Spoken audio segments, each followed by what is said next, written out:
It's time for Ask the Tech Guys. Leo Laporte over here. Coming up, it's a return of Johnny Jet. We missed him. We'll find out what he's been up to. And I'm Micah Sargent, and we also talked to Dickie Debartolo about hydro-dipping eggs. And then I'm going to bring all the stuff that I'm bringing on vacation. You can take a look at the bags, the cameras, the gear. That's all coming up next on Ask the Tech Guys. Podcasts you love. From people you trust. This is Twit. This is Ask the Tech Guys with Micah Sargent and Leo Laporte, episode 1967, recorded Sunday, March 26th, 2023. The Airplane Whisperer. This episode of Ask the Tech Guys is brought to you by CacheFly. CacheFly is the only CDN built for throughput, delivering rich media content up to 10 times faster than traditional delivery methods and 30% faster than other major CDNs. Learn how you can get your first month free at CacheFly.com.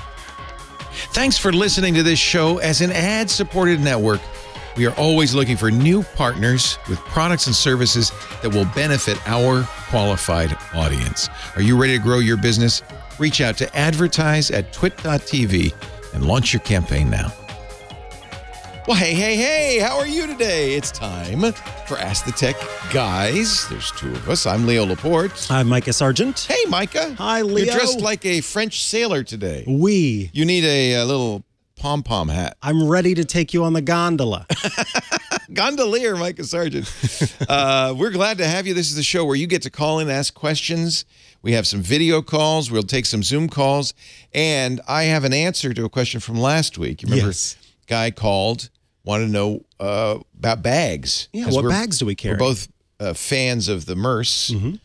And so I brought in, I don't know, a half a dozen. Yeah. Well, what I realized is I'm going away. This is my last show for a month. Yeah. I'm going on a trip. Lisa and I are going to visit the Western. We're going to go to Lisbon and Rome, and we're going to see the Blue City in Morocco. We're going to see the Sagrada Familia in Barcelona. We're going to do a lot of things. So I thought, well, I'll tie the bag thing in, along with my packing and some of the things I'm bringing on the trip, because I have a fantasy about somehow doing a travel blog. Or I don't want to be an influencer, but I want to do something. You know, maybe Lisa and I, as we're traveling around, could do a Rick Steves style little videos and stuff. So I'm show you some of the things I'm bringing along. That's How about exciting. that? That's coming up. I'm looking forward to that. And we've got guests. We got two guests. The triumphant return of Johnny Jet. We missed him. Yes, it's been a while since we went traveling with Johnny Jet. Oh, and our monthly visit from Mr. Crappy Gadget, the Gizwiz. Dick Debartolo.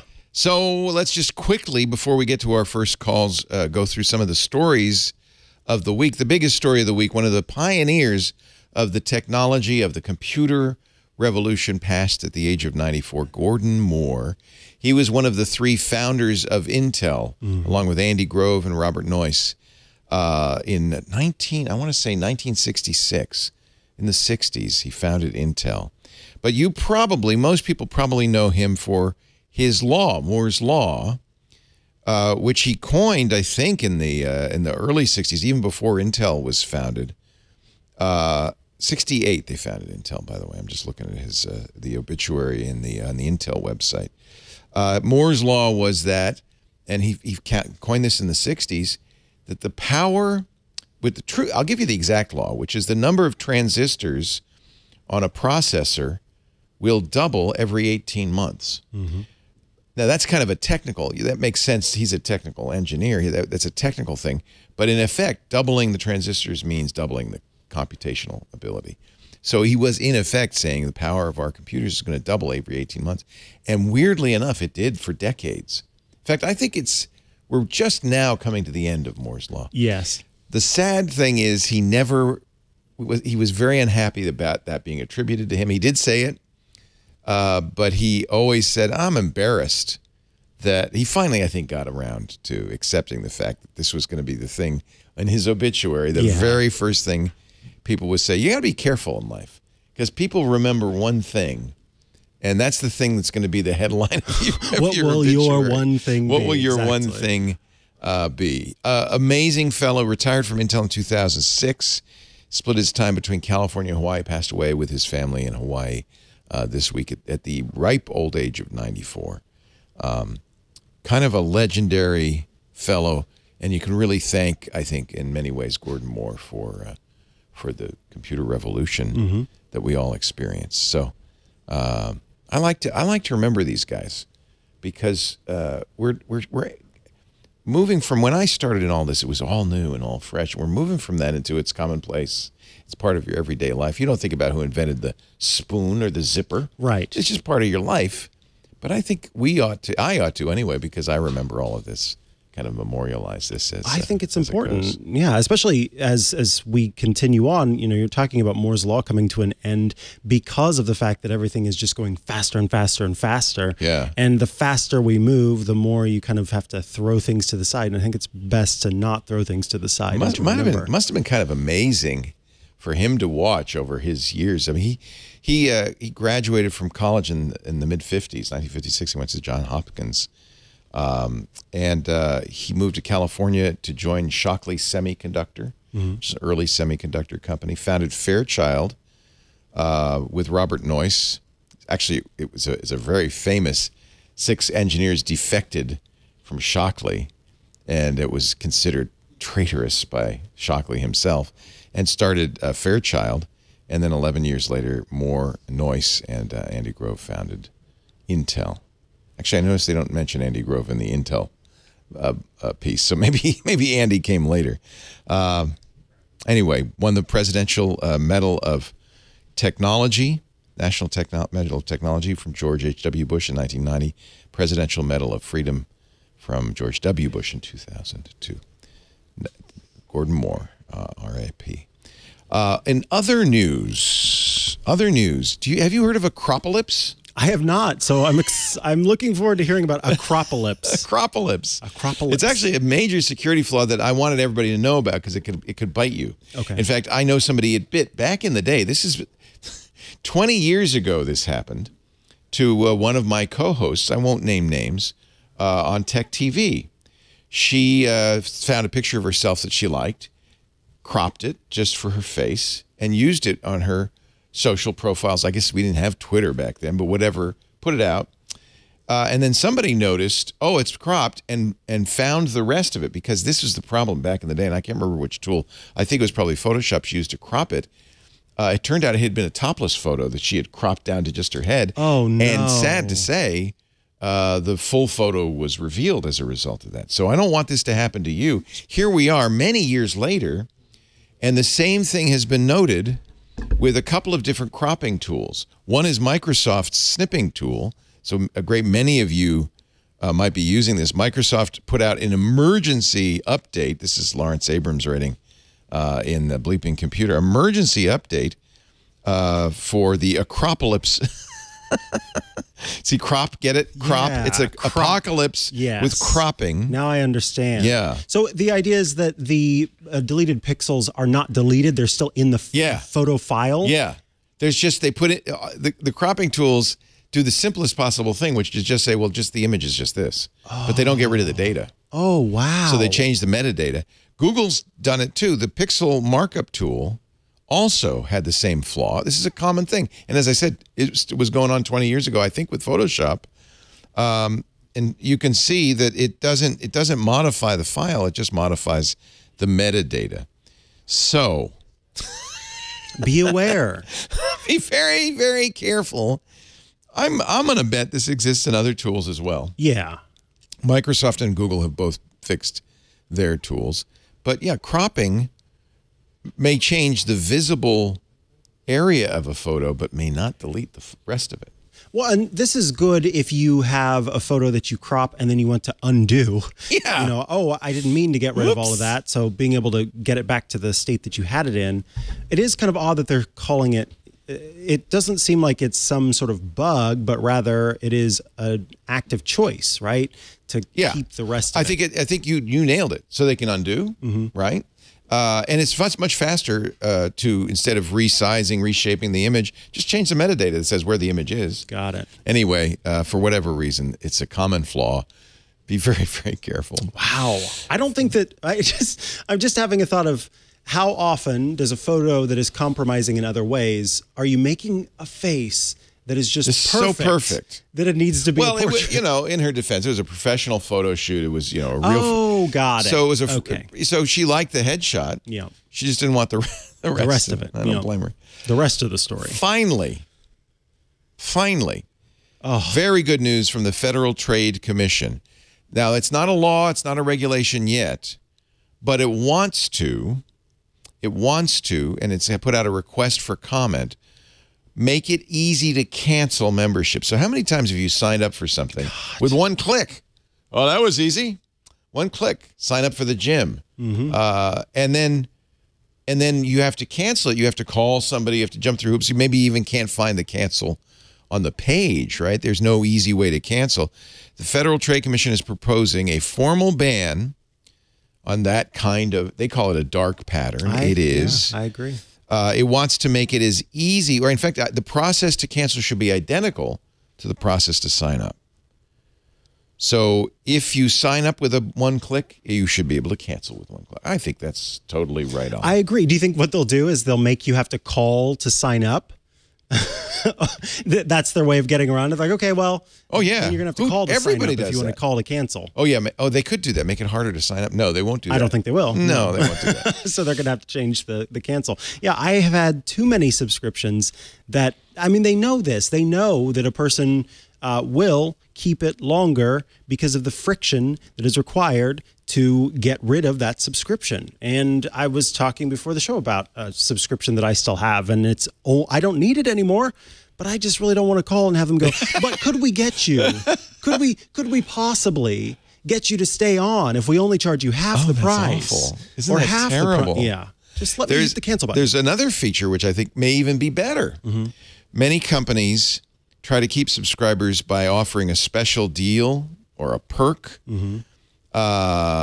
And they're still allowed to do that, but they have to offer an upfront opt-out that lets customers bypass Interesting. the sale. So there's, when you try to cancel a cable subscription sometime, right? You'll get sent to what they call a retention expert. And the retention expert's job is to make sure you don't cancel. And they will sometimes give you stuff. And a lot of people play that game, right? Yeah. Just to get the stuff. But if you don't want to have to go through all that, you can opt out up front. There's another provision. Companies will also have to remind you every year if you're enrolled in what's called a negative option program. Cable companies do this also, where if you don't cancel it, it's considered an agreement to keep paying. Oh, got it. It's not exactly auto renew. I'm not sure exactly. Anyway, the FTC has opened public comment for the proposal, after which it will, if everyone agrees, you agree, right? Yeah, please. If everyone agrees, they'll pass a regulation. Companies should not be able to manipulate. This is FTC Chair Lena Khan, who is now rapidly becoming my hero. Yep. Companies should not be able to manipulate consumers into paying for subscriptions they don't want. We get countless complaints about this. Well, for years, right? So finally they're doing something. Yeah, maybe you should have listened to those countless complaints. One other thing I got to mention. Did you watch on Thursday the CEO of TikTok testify in front of the House Commerce and something else committee? Yeah. Did you watch that? I watched a little bit of it. Was it painful? And it was incredibly cringy. So painful. The worst part is when a member of Congress, I won't name his name because it's embarrassing, said, well, do you attach to a consumer's Wi-Fi? And the CEO said, well, what do you mean? He said, well, if I'm at home and using TikTok, is it looking at my Wi-Fi? And Chu says, well, yeah, that's how it works. Yeah. Well, there you go. It's looking at my Wi-Fi. I think he went on then to say, well, do you explore the network? And it's kind of, so it's cringy on one level because members of Congress are clueless. Yeah. To me, it's more concerning. If you're going where I think you're going, I agree. Let's see. If there was actually a great article in the New York Times, I think, today about people who have used TikTok to make their careers, to make their living. In fact, it turns out it's hard to become a film director, right? But there are people, they use one example, who have done it themselves on TikTok. It's probably true on YouTube as well, who have been discovered by Hollywood as a result. And my own son has made a living, is making a career out that started on TikTok as a TikTok chef. So I'm a little unhappy. And then, of course, there's an article in Tech Dirt by the former head of safety at Twitter, Yoel Roth, who was summarily fired by Elon for not doing his bidding. He says, and this is important, forcing TikTok to separate its U.S. operations. This is Project Texas. They want Oracle to run their U.S. operation. Could actually undermine national security. Now, this is so subtle. I didn't even think of this, let alone members of Congress.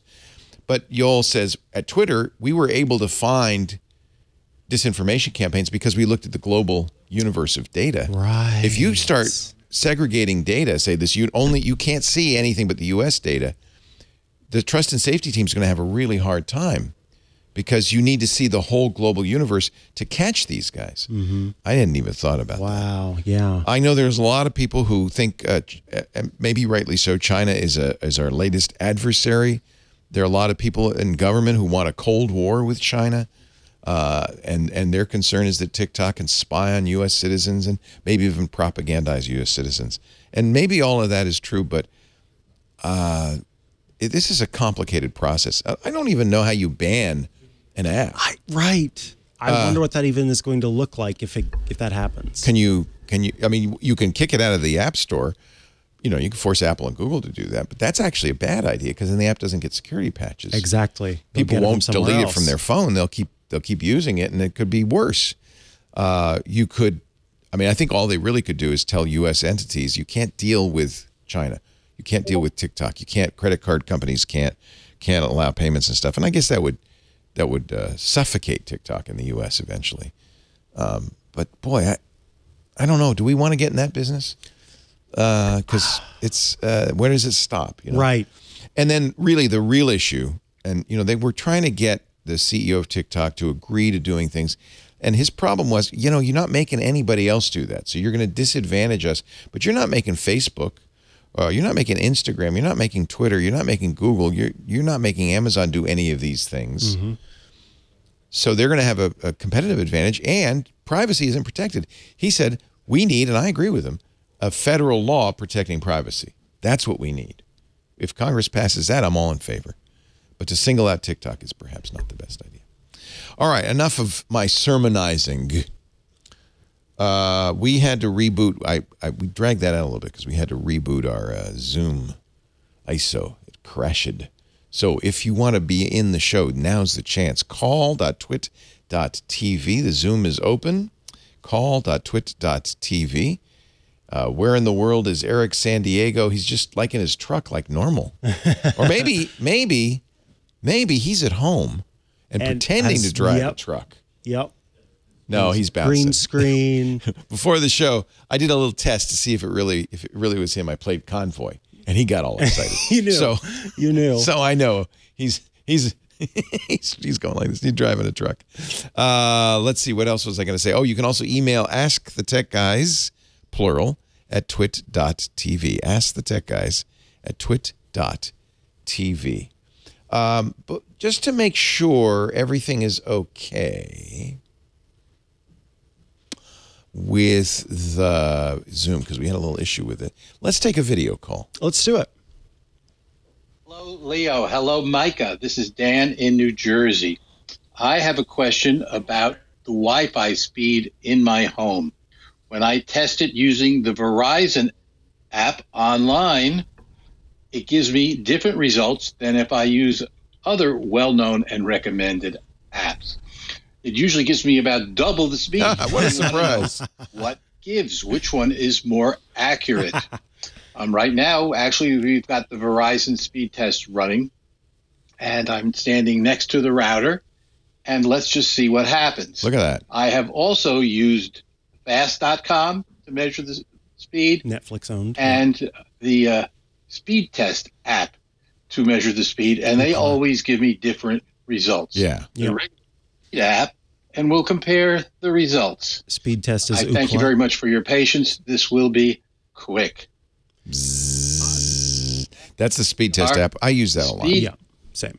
Test app gave me 426, about half of what the other app was.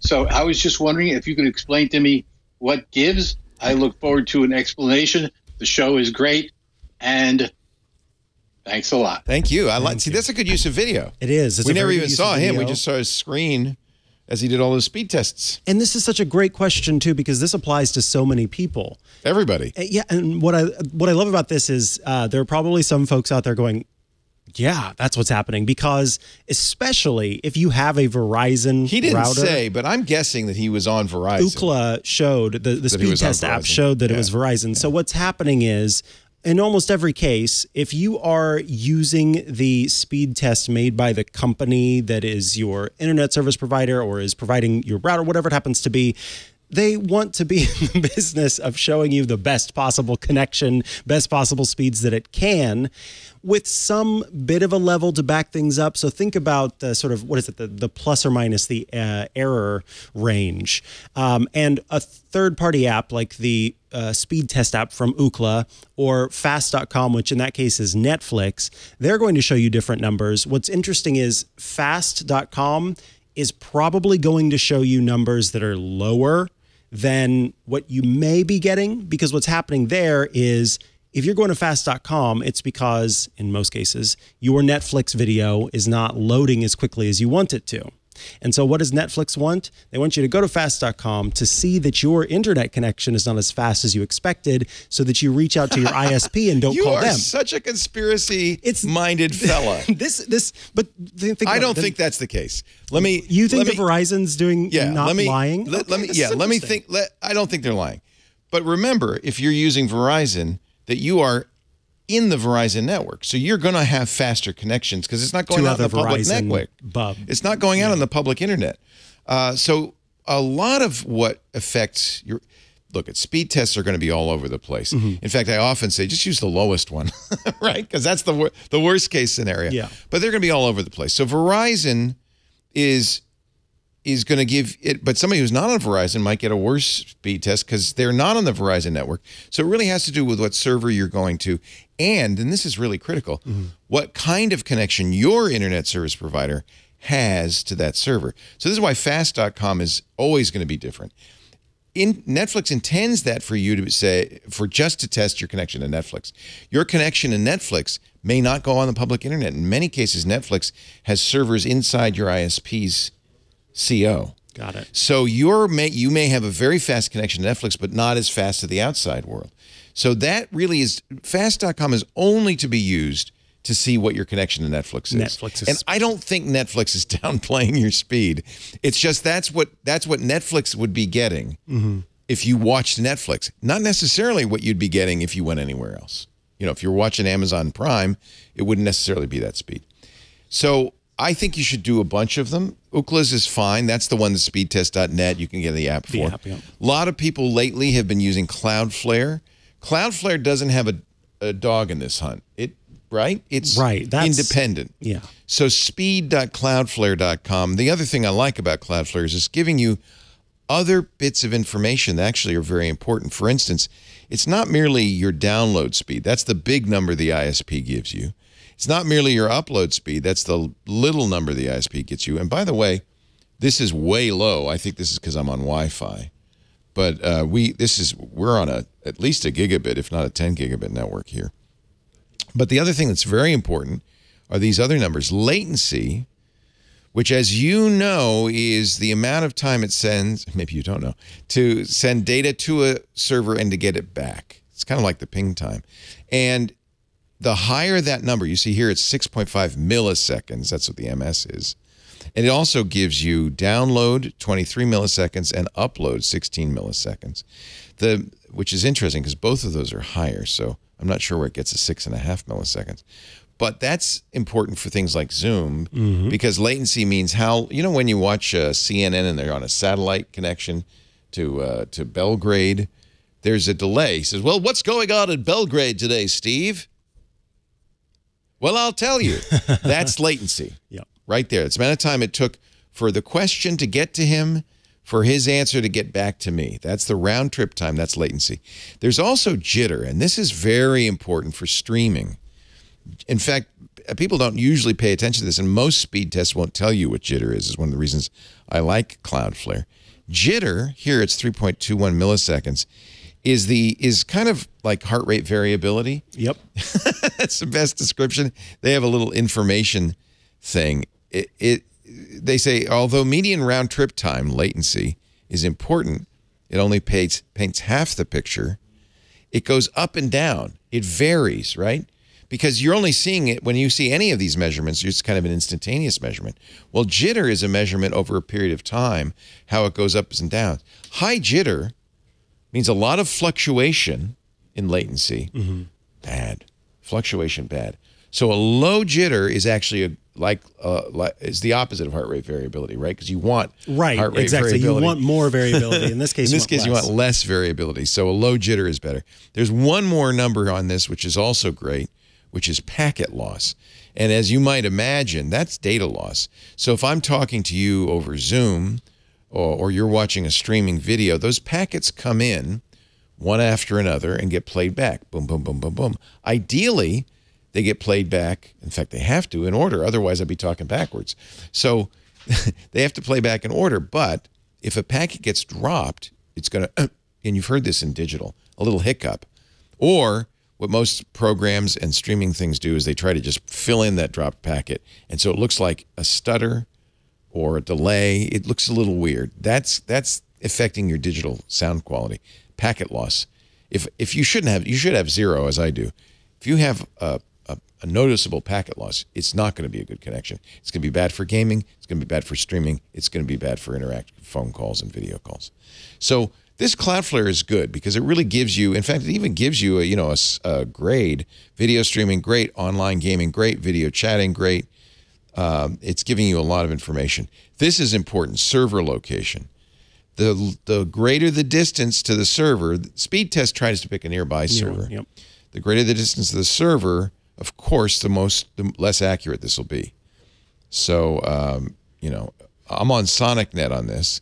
If I were, which is a 10 gigabit connection, if I were on, if the server was SonicNet, I would get a better result. Just as if I'm on Verizon going to Verizon, I'm going to get a better result than I would get going out in the public internet.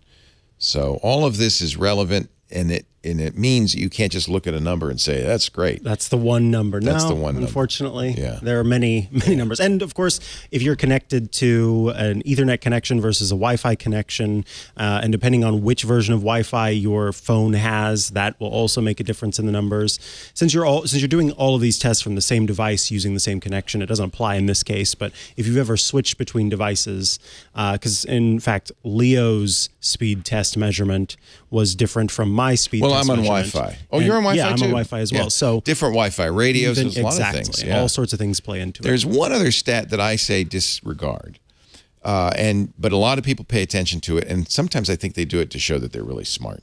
It's called buffer bloat. What'd you call me? Buffer bloat, you buffer bloat.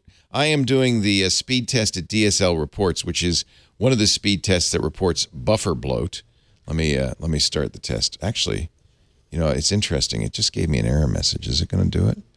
The theory about buffer bloat really goes back a few years when routers were made with extra RAM.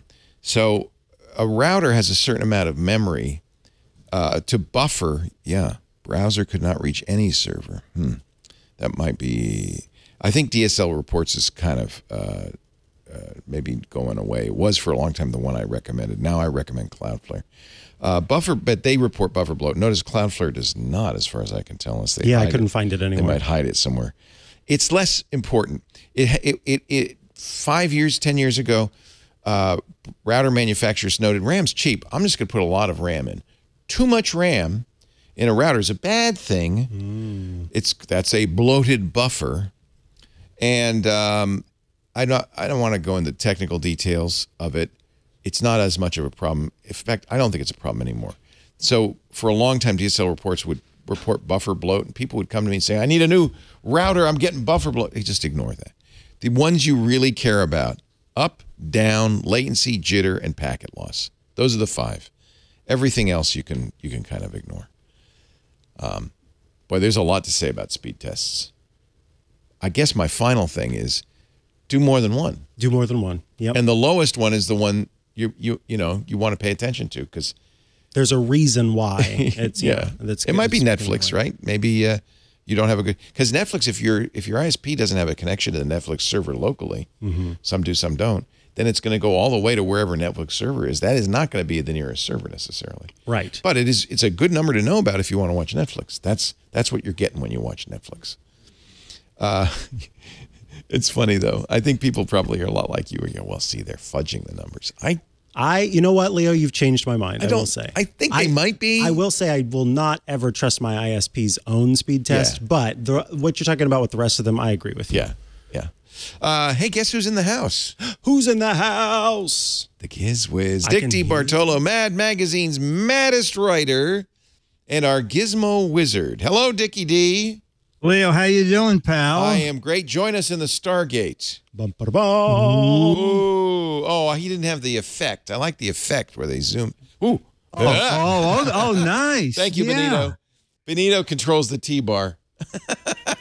Yeah. So I normally do that here with a Venetian blonde. Yes. I don't. It's a little not slower. Like, yes, it's not electronic. Yeah. And now here he is. Hang on. Oh, it's stuck. Hang on. I'll be within a minute. Joining us from Disneyland, Dick Debartolo. We, of course, get to see you every Wednesday now, which is great with the Giz Fizz show. It's only streamed live, so you have to be watching live right after This Week in Google, usually about 5 p.m. Pacific, 8 p.m. Eastern. Dick's a night owl. He likes the late night. And you can watch that live right after This Week in Google. And we love that show. It's a great show. If you're a club member, if you're a member of Club Twit, you can download it and watch it, at your leisure from the Club Twit servers. Now, Dick, for years, has been joining us on the Tech Guy show with a cuckoo gadget or gizmo, many of which Micah has bought. I have. True. Well, you know what? I think you're gonna love this gadget. There's normally a big toy fair in February, but this year they pushed it back to I think October. But several toy companies had events the past 2 weeks, and since Easter's I think 2 weeks from today, I found something called Dipping Designs egg wraps using hydro dipping technology. Hydro dipping. You mean you dip them in water? No, this is really neat. And if you go to my website, you see me dipping eggs. So basically, wait a minute. Now, before this, go ahead. Was this an Easter tradition in the Debartolo household that you would color Easter eggs? We did color eggs. Really? Absolutely. Yes. That's cute. And I remember the fun thing was you would buy a clear crayon so you could write something on the egg and the dye would not adhere to that. Yeah, wax resist, that's called. Yeah, so you could name the eggs for the people who were coming. No, that was a very big deal. Huh. I think that's cute. Yeah, Easter's coming in a couple of weeks. Time to dye those Easter eggs. As soon as the kids left the house, I stopped.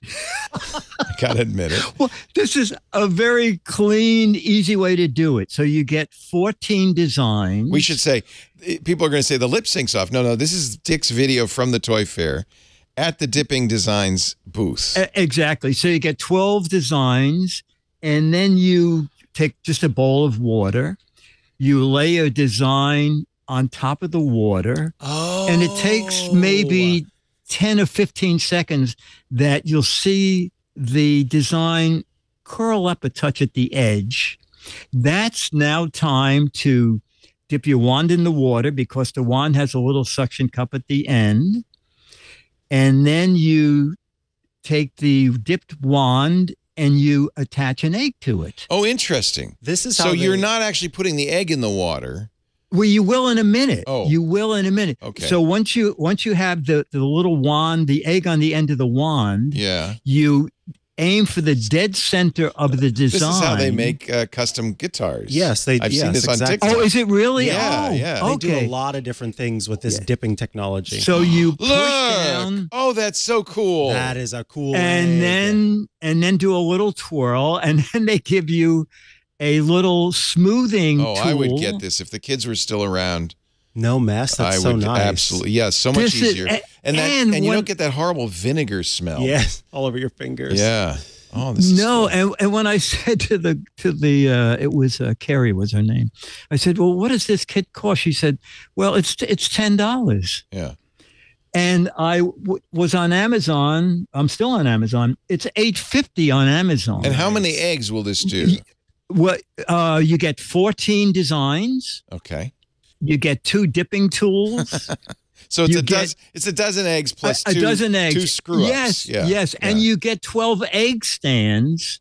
So after you dip Now, and I did twirl your notice egg- that the end of the The egg end, looks yeah. kind of raggedy. Yes, well, that's why they give you the tool at the end where you will smooth it out. Oh, they got a smusher tool. So if she had more time, A smoothing she would have tool. smoothed it out Oh, Yes, well, look yes, at Dick. exactly. You did that little twirl Yeah, look so at you. well. You've got I was technique. very good at that. Yes, Yes. and then I dropped my egg in the water.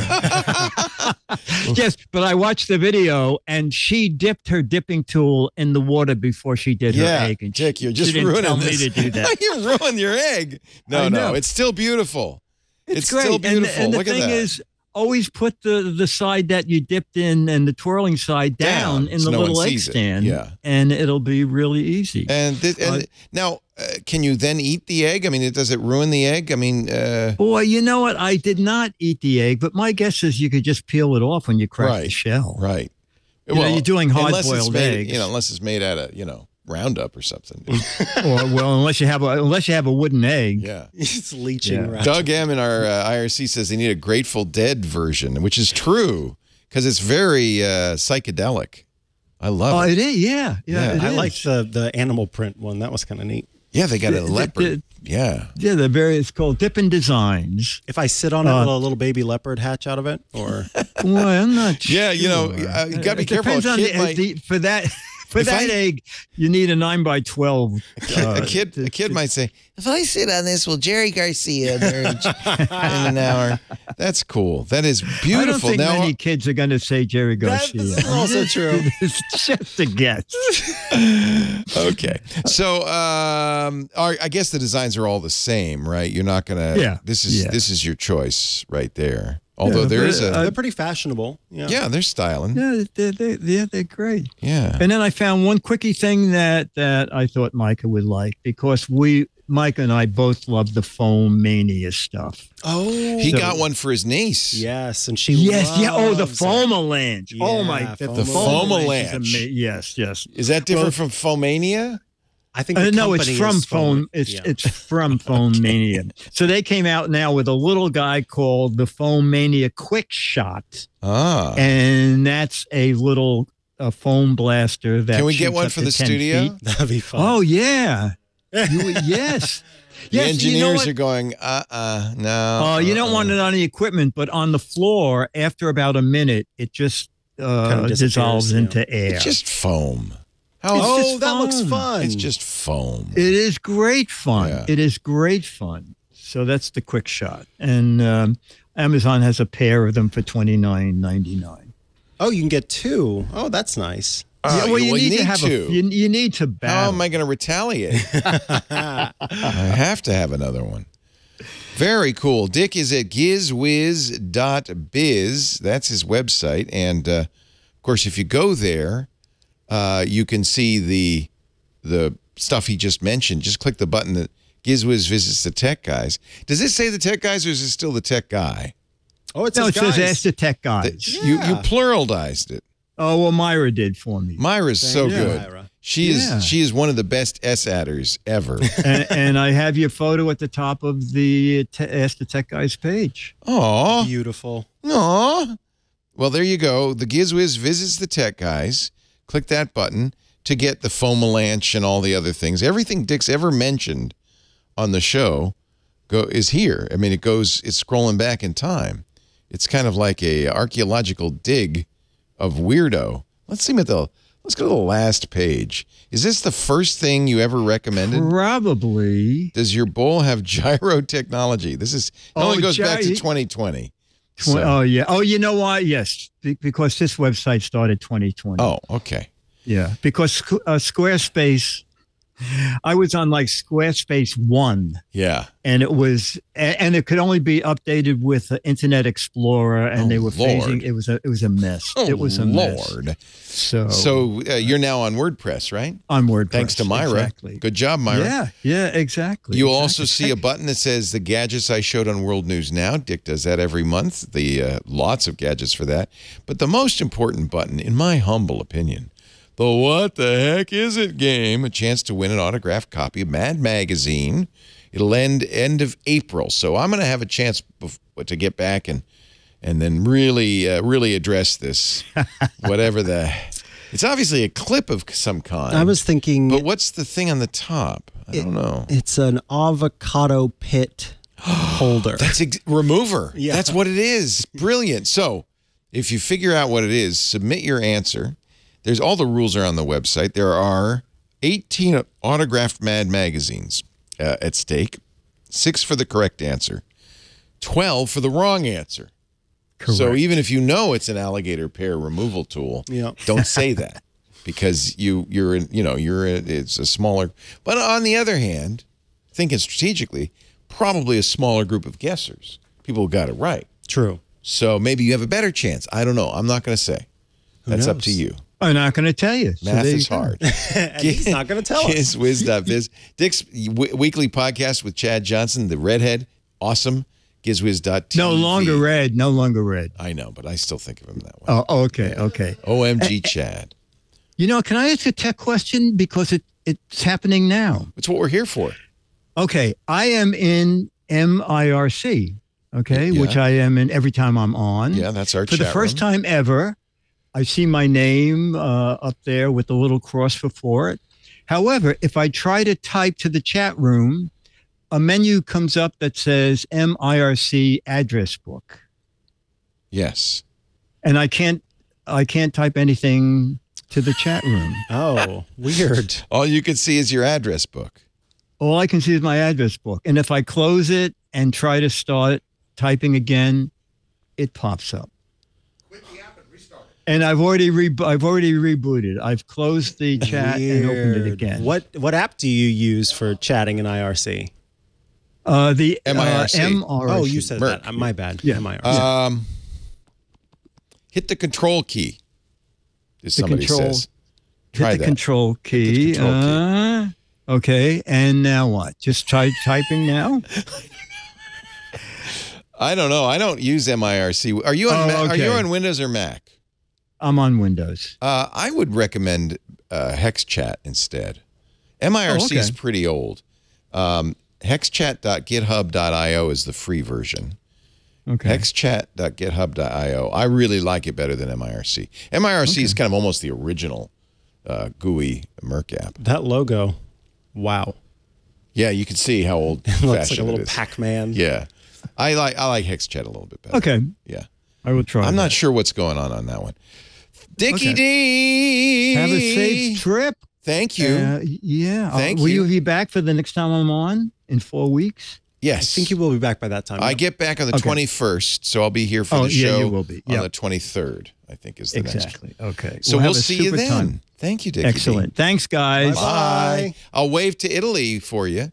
Oh, okay. Do that. Going to be in Rome for a week. I'm going to see Father Robert. Fun. He's going to give us a tour of the catacombs at the Vatican. Oh, my gosh. And we're going to how get to great. eat lunch in the Jesuit house. That's Oh, my awesome. Which he says, don't get your Ask hopes for up. some of those free sin cards that he gives away at Yeah, CES. they can forgive you. Yeah. Yeah, get the mortal sin Get cards, out of- though. Not get the, out of sin not the free. venial sins. Yeah, no venial sins. I want the big you ones. want the big more guys. the mortal sins. I can handle Get the out of- venial sins myself. It's the mortal sins. Get out really. of hell free. Get out of cards. hell free cards. We shouldn't mock. We shouldn't mock. Okay. Are you do Lent? Do you do? Are you staying? I give up eating razor blades. It's my thing Smart, every year. smart. I give it up. I've never broken it. It's Good job. Yeah. Bye, Dick. Bye, Dick. Bye. We're both Take going care. to hell, I Okay. think. It's over. See ya. Let's see where Eric San Diego is today. See if we can identify this locale. That's This looking locale. like Looks like Los Angeles. I see the palm Hollyoaks. trees. I see the palm trees. I don't know where you are, Eric, but I hope you're driving safely. We really appreciate it. Eric joins us every week now and shows us where he's driving. We got a great big convoy. Ain't she a beautiful sight? You might want to move over a little bit into that lane. Yeah, there you go. look. You get if your truck doesn't have Yeesh. lane guidance built in. Well, Yeesh. Leo Laporte will be your lane guidance machine. A little bit to the left, a little bit to the left. Let's do an ad. Let's do some calls right after the ad. Great. I'm going to go over to the table. Actually, I want you to join me. Okay. Because you're going to help me unpack. Excellent. I have brought two massive bags of bags. Bags of bags. The bags in the bags to show you some of my small selection of my bag museum. He's got options. I got options for you. But first, a word from the great folks at CashFly. When you watch our shows, any of our shows, when you download the podcasts, you are getting them from CashFly. They are our content delivery network, CDN. We know, I think you know, probably just looking at your own behavior, nobody's going to hang around for a slow-loading website, for a game that just lags like crazy. We were just talking about speed tests. One of the best ways you can improve your throughput, lower your latency, make your customers happier is with CashFly. Dramatically increase your sites and apps speed over long distances for global audiences with CashFly. See all those dots on the screen? That's their 50-plus points of presence all over the world. Over 80 countries, 3,500 clients, organizations like Twit consistently use CashFly. Why? For scalability, for reliability, and for unrivaled performance. CashFly is really expanding in areas that are getting to be very, very important to you and me. South and Central America, for instance. Significant emerging markets in gaming and entertainment over the next 5 years.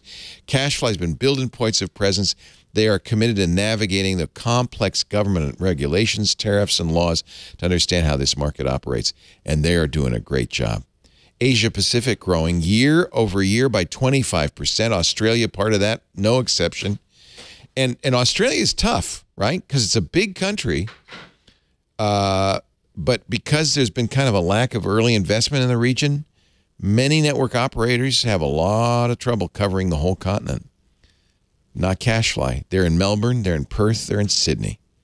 They are wherever your customers are. India too, right? One of the world's fastest growing consumer economies. Big mobile content consumption, right? Many business operations tied into the West. You want to have edge optimized content tailored to the mobile market. You want dedicated transfer and caching solutions. You want CashFly. We love CashFly. Ultra-low latency video streaming that delivers video to more than 1 million concurrent users. Lightning-fast gaming, which delivers downloads faster with zero lag, glitches, or outages. Mobile content optimization for your website. Automatic, simple image optimization so your site loads faster on any device at any size. Plus, you'll never pay for service overlap again. I really love working with CashFly. You can get flexible month-to-month billing for as long as you need it. As you start to understand your usage patterns, work with CashFly, you can get a discount for fixed terms and make it work exactly the way you want it to. You design your own contract when you switch to CashFly. We've been using them for over a decade. Actually, I think it's closer to 15 years now. It's been a long time. We wouldn't have it any other way. Building trusted CDN relationships since 1999. CashFly continues to hold the track record for high-performing, ultra-reliable content delivery.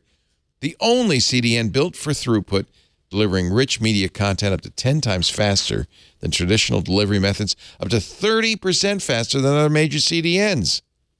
Learn how you can get your first month free. Go to cashfly.com. You've heard me say it many times before. CACHEFLY.com. CashFly. All right, finally, time for us. I think we got the Zoom nailed down. Let's go to John. Oh, I pushed a button and everything got weird. Let's do it again. I hate it when that happens. Oh, let's see what's happening. John. Looks like John's going to... Is he in the room? He's in the room, but just has to join, and it looks like we got him. Join us in the Stargate, John. Where are you calling from? Zoom meeting-on-share. You are in the meeting hosted by... Can you hear me? Hello. I can hear you, but turn off the screen reader because otherwise it's going to make me crazy. I'm trying. You have my deepest appreciation learning how to use those the screen readers. Are you blind, John? I am. Yeah. I'm the one that uses the Bitwarden CLI. I tried the CLI, by the way. You did? Finally. Yeah, you know, first of all, I did not have to install anything else but the CLI. No, that's right. Downloaded it. But then using it is the real problem. Well, if you want to it's a command line, and you have to know the command line.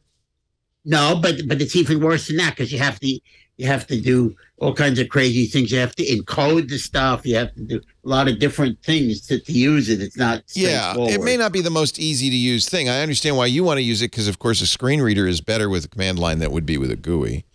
Right. But I have another question for today, but I'm glad you tried it. Yeah. And, for a sighted user, it wasn't, and maybe a more technical user, because it is kind of geeky, I didn't have too much trouble using it. You have to use JQ with it? Yeah, I would. To be honest, I mean, I wasn't going to stick with it. I went right back to the GUI. But yeah, sure. Yeah, I think. I'm glad they offer it, and I think it's doable. We should mention CacheFly as a sponsor. Yeah, but that's neither here nor there. Bitwarden is also a sponsor. Did I say CacheFly? I meant Bitwarden. Yeah. They're both sponsors, but we're not talking about CacheFly. I do use the GUI also, but sometimes it's a lot. I can imagine. I mean, I'm so impressed by people who are able to use computers with screen readers. That's tough, but I've tried. And it's just so hard for me to do it. But obviously, you have no choice. So, so anyway, my question today is about: I have an iPhone, and I back up in two places. I back up to iCloud, and I also back up to my computer. Yeah. And this morning, I was initiated a computer backup, and it was almost instantaneous. The computer backup. I just wondered.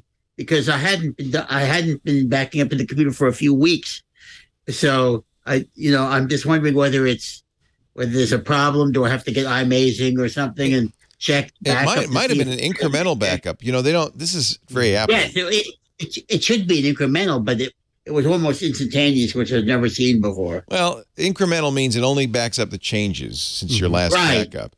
Maybe there weren't a lot of changes to back up. Instantaneous though, it shouldn't be like that.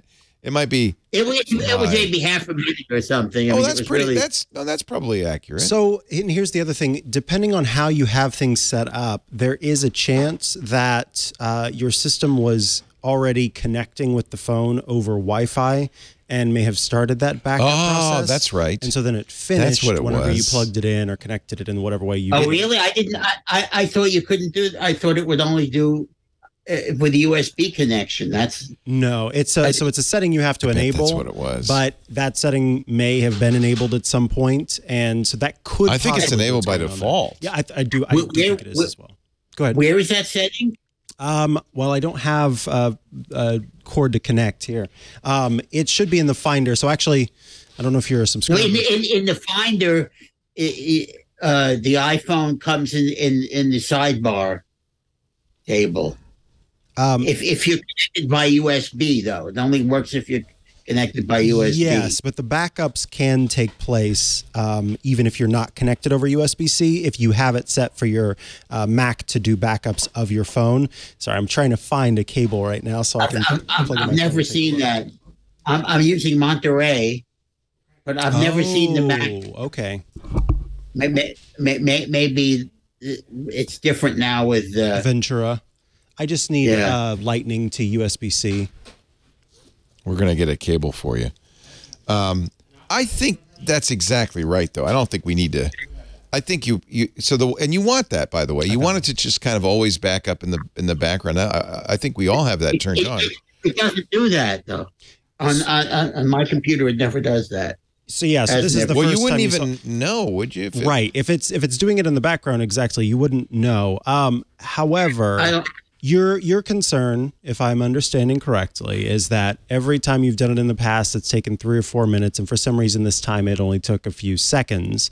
Exactly. Have you done another backup since then to see if it's also only taking a few seconds?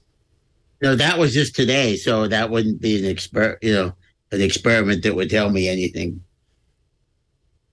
So yeah, we'd have to check it again, but in Finder, there is an option under options called Show this iPhone when on Wi-Fi. And that is if you are backing up to locally to your Mac and not to iCloud, then when you're I have iCloud also enabled as well. Yeah, so you're doing these manually, yes?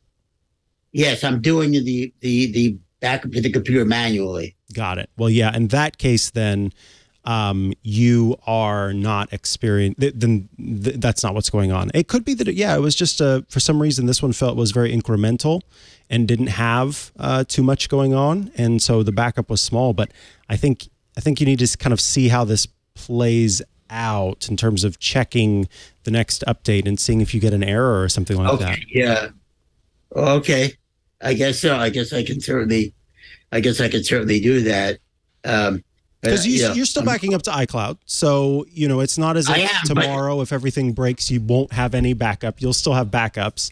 Yes, but not complete ones. iCloud doesn't store. No, I understand. Yeah. I wants the encrypted backup, so it's got everything. And so we got to give it one more try. That's what it boils down to. He needs to give it another test. Yeah. Yeah, I use encrypted backups, and hopefully it stores everything. And always you're crossing your fingers kind of a moment with backups. If they don't give you, and they really ought to, a way to verify a backup, then you always are kind of, and I think any backup method, honestly, should have a little button that says verify. In fact, generally what I've recommended in the past, you don't have the option for this with the iPhone, but with backups for your hard drive, is only use a backup system that lets you examine the backup. It's not a big invisible blob, but lets you look at the file structure and open a few things.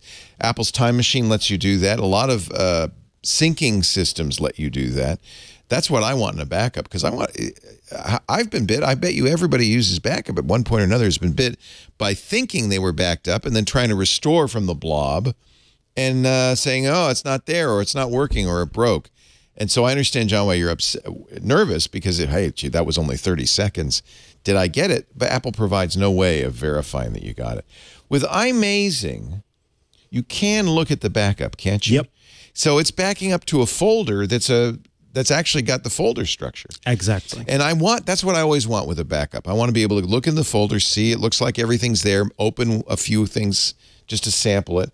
That gives me a lot more reassurance that we did get a backup. And this is Apple always is going to err on the side of ease of use for consumers, but that's not always the right thing to do. iMazing is, again, another choice. Now, I have to bring up Martin from last week. Did you see his email? I did.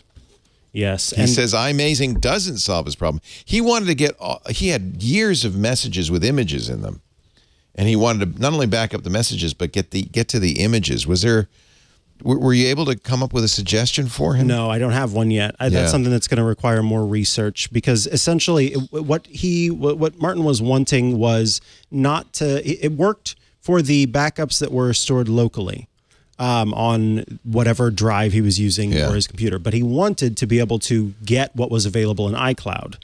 And the only way that I've seen to be able to do that is by giving a third-party application your Apple ID and your Apple ID password, and letting them essentially log into your iCloud account, and then some way they are able to download what's stored in iCloud. I don't know if it's like they're making some sort of pseudo phone that then downloads it, but I don't feel comfortable doing that myself, giving my Apple ID and password to a third party. So it's not something that... But you could do that. He could do that. Martin could do that. Yes. Yeah. By the way, I feel irresponsible even recommending it. We kind of made fun of his necktie. Yeah, he's a tie guy now. Tie guy. Yeah. He says, hi, it's tie guy.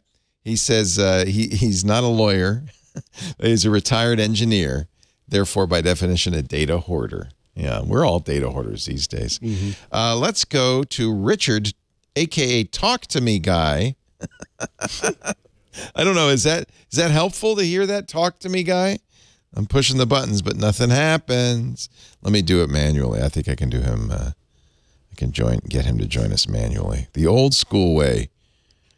Richard, talk to me, guy. Assign to on air. In a moment, Richard, you're going to be moved to the on-air room. There we go. Hi, Richard. Where's Talk to Me Guy from? I'm Old Chef Guy. Oh! What's Talk to Me Guy mean? That's my website, and that's I should have remembered. I produce events online for people. I do a radio show every Sunday morning. That's right. How was your show this morning? It was good. Good. It was a little wandery because I was talking with somebody who's doing work in microdosing. That's all I'll say. Well, we're never wandery, and we don't even need microdosing to be that way. Be wandery. So, yeah. No, actually, you triggered a question when I was listening to you earlier about TikTok. Yes. And I'm addressing this to you particularly because you do such great triangulations in the past. Thank you. And I look to the return of those. Do you think that things like TikTok are going to move us away from long-form conversation? Well, I mean, look, you and I are old guys. Yeah. It's pretty natural for the older generation to look askance at the younger generation's stuff. You have stayed very hip. But remember when we were kids and parents said, cut your hair and turn down that rock and roll music and all that stuff. I think so Utah, the state of Utah just passed an anti-social media law. Oh, God. This was one of the things that was really annoying about the congressional testimony from the CEO of TikTok was the members of Congress saying, think of the youth, the teenagers, their minds are being rotted by social media. This is a crisis, an epidemic. And in Utah now is going to require social media firms to get parental consent for children. By the way, they define children as anyone under 18. Wow. To use social media apps. So there's two problems with this. Utah is going to require age verification. How do you get age verification for a 17-year-old? Wow. If they have a driver's license, I guess. Yeah. But if they don't. And then second, the parents are going to be responsible for keeping them off between 10:30 p.m. and 6:30 a.m. Talk about an intrusive state law that is just guaranteed to make kids, even the governor of Utah said, well, kids are smart. They're going to get around it. Yeah, you nitwit. So, I think we probably should have laws protecting our privacy. I don't think we should have laws telling the American people, having government tell the American people what they can and can't do on their iPhones or their Android phones. That's none of their business. And, it's bad enough that Apple tells you what you can and can't do on your iPhone, but I don't think government should get in that business. So that's me. That's me talking. And so do you do TikTok? Do you put, your Talk to Me Guy on TikTok? No, I don't post anything to TikTok because A, I'm not a video guy. I'm a voice. Yeah. And B, I'm a long-form person. I think when I do a show with somebody, it's an hour. Yeah. Right. It's not right for me. And I don't do stuff Although on people TikTok keep saying, either. people keep saying, oh, you should post some stuff to TikTok. And I'm like, what would I post to TikTok? That's the guy that I interviewed this morning, Brian Chaplin. He looks like he's microdosing. So he does. No, I'm just kidding. So no, he does. There is a lot of spiritual self-help, self-awareness content on TikTok that's actually great. Mm-hmm. It's short form, but I mean, now those TikToks can be 10 minutes. I don't know what the maximum is. I think maybe 30 minutes even. But that's not the point, is that this is how people under 25 communicate. Mm-hmm. And now, Richard, I'm not saying you should do anything about it. You don't need to if you don't want to. But honestly, there are a lot of people who are doing that. And there are a lot of people who get a lot of spiritual value out of TikTok. It's not for me or the governor of Utah to decide you shouldn't use it after 10:30 at night, or you should get your parental permission. 18? Yeah, that's wild. 18? Wow. None of your gosh darn business. I have bad words for that. Me too. Me have bad words too. Me have bad words. So, well, I'm not opposed to TikTok. It's just part of it is that I've also done shows interviewing doctors who are talking about the dopamine bump from the I understand of the feed and all that. I'm not anti TikTok. I'm just looking. Would you ban microdosing? No. Would you ban marijuana? No. Well, think about the effect on your dopamine of those two practices. Yeah, I agree. And honestly, I'm not saying there's no effect from social media on kids. My daughter's 30, and she says, "Oh, Dad, Gen Z, they're a mess. All they do is stare at their phones all the time." And I said, "You're old for your age, Abby. You shouldn't be acting like that till you're my age. You kids today, talk to each other." There's even an ad. I saw an ad for a fast food restaurant where a mom is sitting at the table with all her teenage daughters looking at the phone. She said, "In our day, we used to talk to one another." And I understand that, but I don't know. What do you think? You're a young guy. It's tough because sometimes I'm Abby, sometimes I'm it's hard. It's hard because I do, and in an overall sense, I do have a sort of minor concern about the lack of information that we have as humans on the effect of this much stimulation over, a period of a child's youth while they're developing, et cetera, et cetera, et cetera. And I do wonder what you're talking about here, the change in attention span, but it's all sort of a vague kind of question mark for me. It's like, well, how is this going to affect things? What will this do?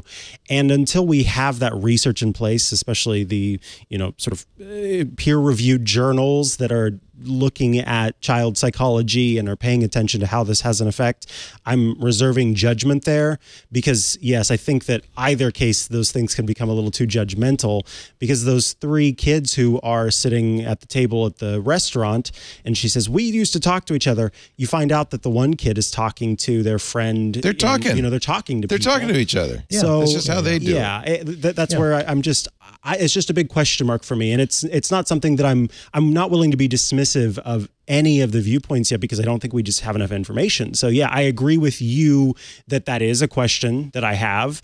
And I also agree that sometimes it does come across as boomerish sounding, and I can be boomerish.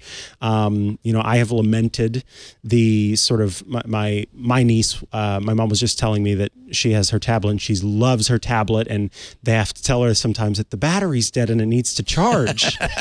You can't live on it, Ma. Yeah, because she wants it back. I'm going to go a step farther. Even if we learned that this is bad for kids, it's none of their business. That's what you're right. It's none of their business, and it's parents' business. It's a parent has the right to say to their kids, "Put the phone away." We do that. We used to, when we went out with the teenagers, say, "Everybody stack your phone in the middle of the table. The first person who touches the phone has to buy dinner." That works, by the way. That's fine.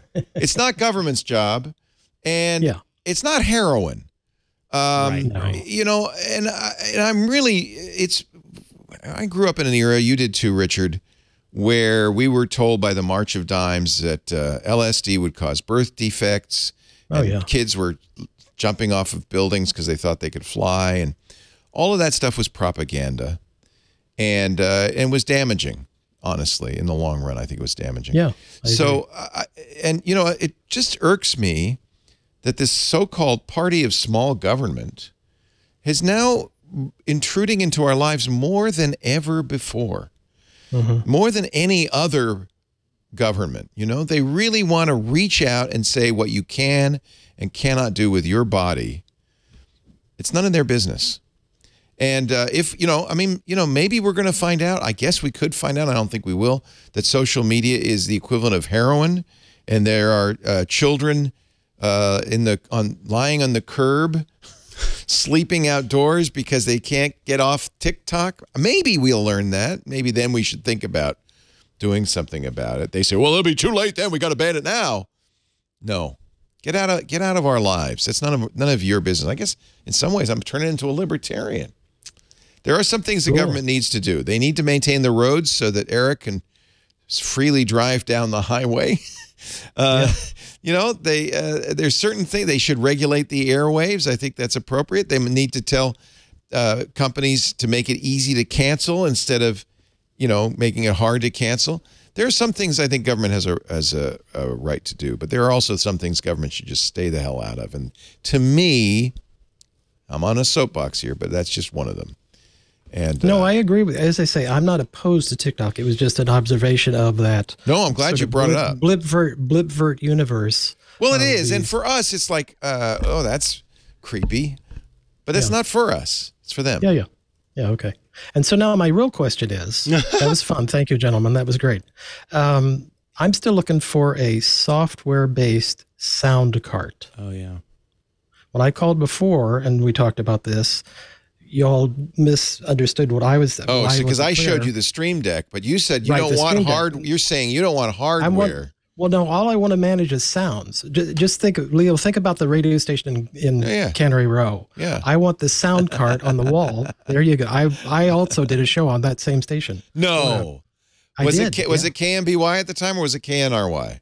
It was KNRY. Yeah, they changed after I left, but yeah, wow. Those are the days. It was an opium den, really.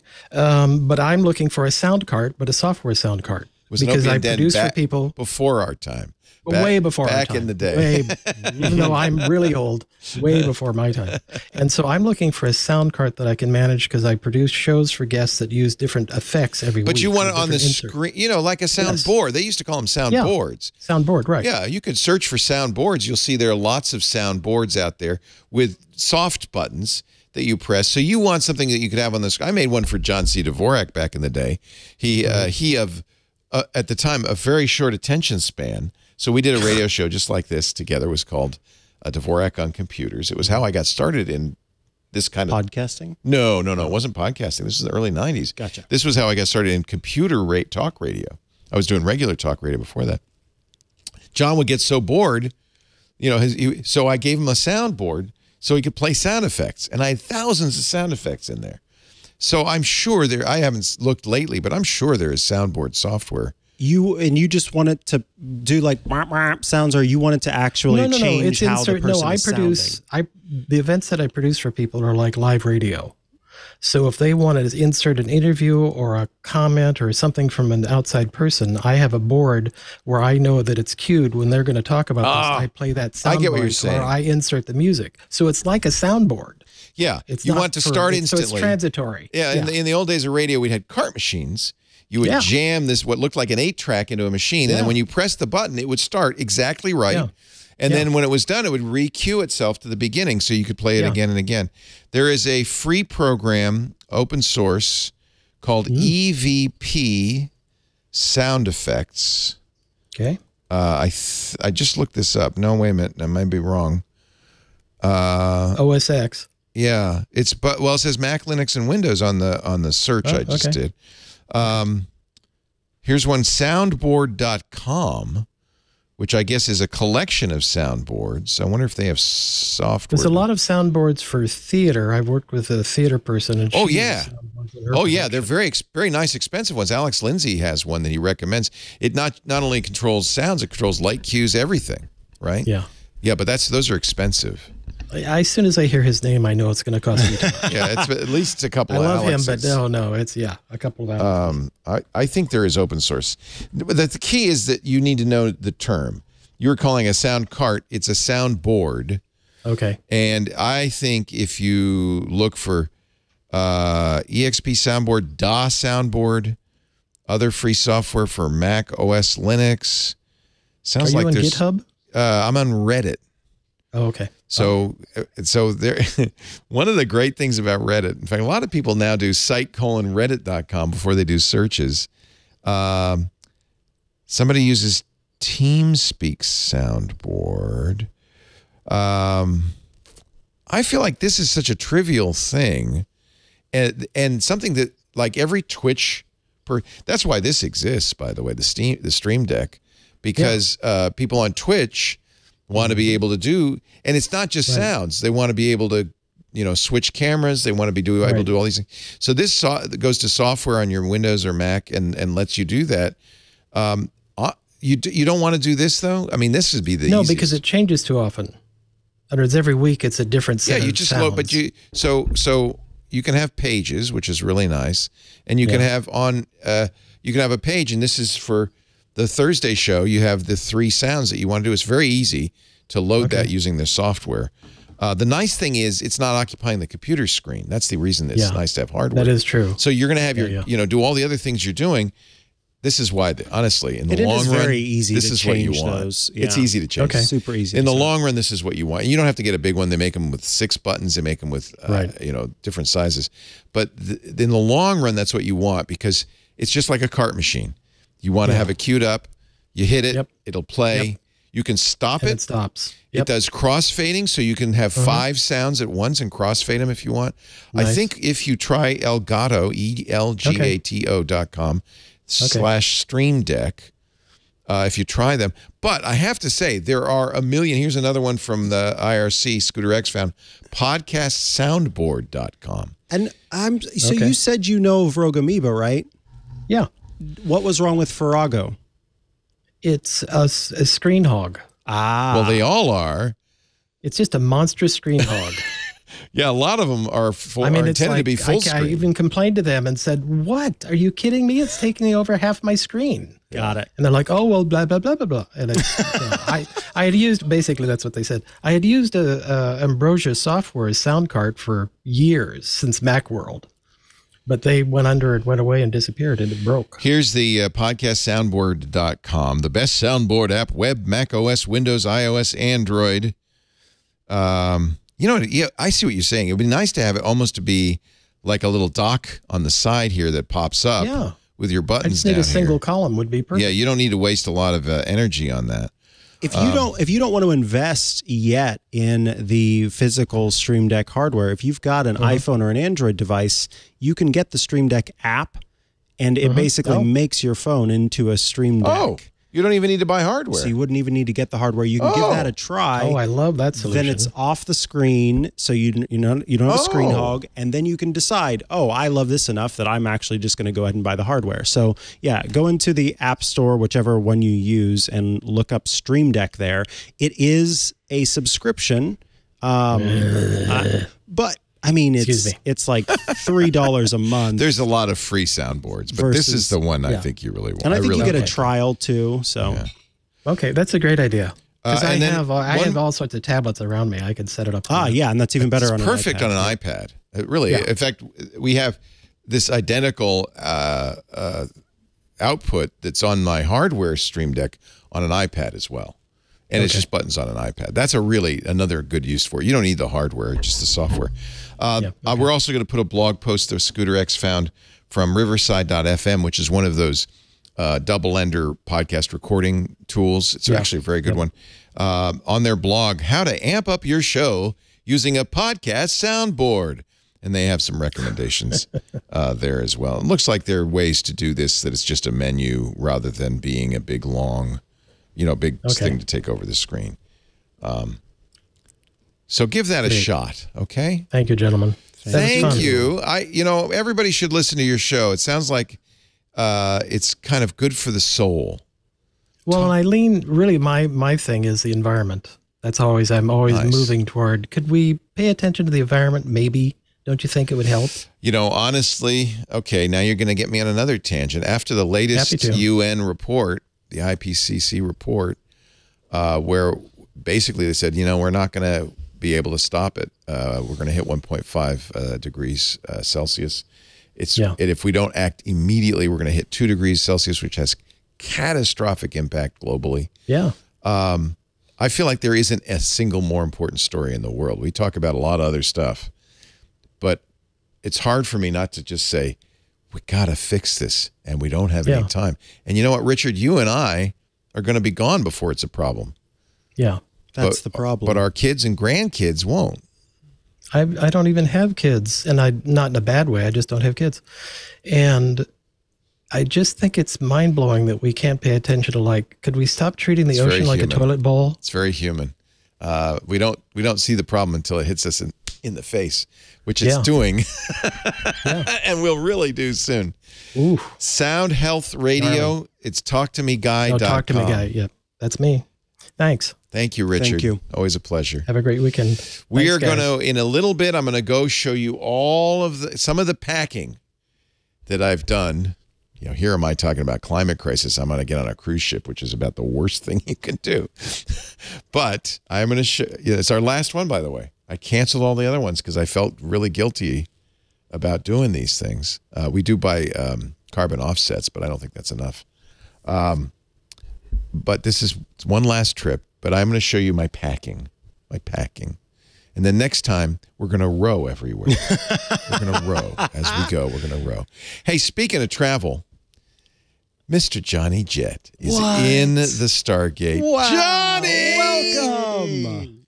It's been a while. First of all, my friend, was so sorry to learn about the passing of your father, who we've been following for years through his ups and downs. I am sure your heart is broken. I know you loved your dad. Yes. And we're sorry to lose him. 90, how old was he? 94.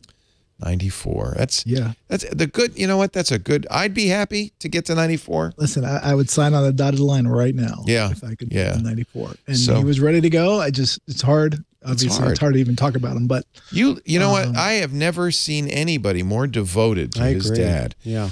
You would travel all the way out there onto the East Coast frequently. You just were a great son to him. And the good news is you got time with him. yes, I am very fortunate and also thankful for FaceTime, especially during the pandemic. He was in Florida. I'm in California, and it made such a huge difference. I mean, literally, it saved his life, FaceTime. Yeah. My mom too, you know, I FaceTime her every week. And yeah, you got to really enjoy your loved ones while they're around, because there's no guarantee they'll be around forever. Yeah, and we always thought he was going to be around forever because he kept coming back. He's He had amazing. like nine lives, literally. Yeah. He beat COVID 3 times. A month ago, he had a brain bleed. Oh, no. They thought he was done. He got back. Actually, it was like 2 months ago, and then he fell again. But anyway, he was ready to go. Let's put it that way. Yeah. He told me he loved me, and he said, I'm going to be with your mom soon. And he smiled. And yeah. Well, we all feel like we knew him. thank you. Anyway, our condolences. Yeah. Thank you very much. As you know, I'm going to Europe in about a week. I will be in Lisbon 1 week from today. You've been before, correct? Never been to Lisbon. You've never been to Lisbon, Portugal? I've been to Portugal. We've visited Portimao in the Algarve for a day. We're going to a lot of places we've been to before, but there's some highlights. I'm very excited. Which cruise line? Silver Sea. Okay. So we spent a few days in Lisbon. I've got a tour. I do tours by locals, which I really like. Yes. Booked a woman who's going to show us her Lisbon, which is way to do it. What I want. A local. She grew up there. She's born and raised. And she's going to show us her Lisbon, which I can't wait. Neat. Then we're going to visit some places I've always wanted to go to.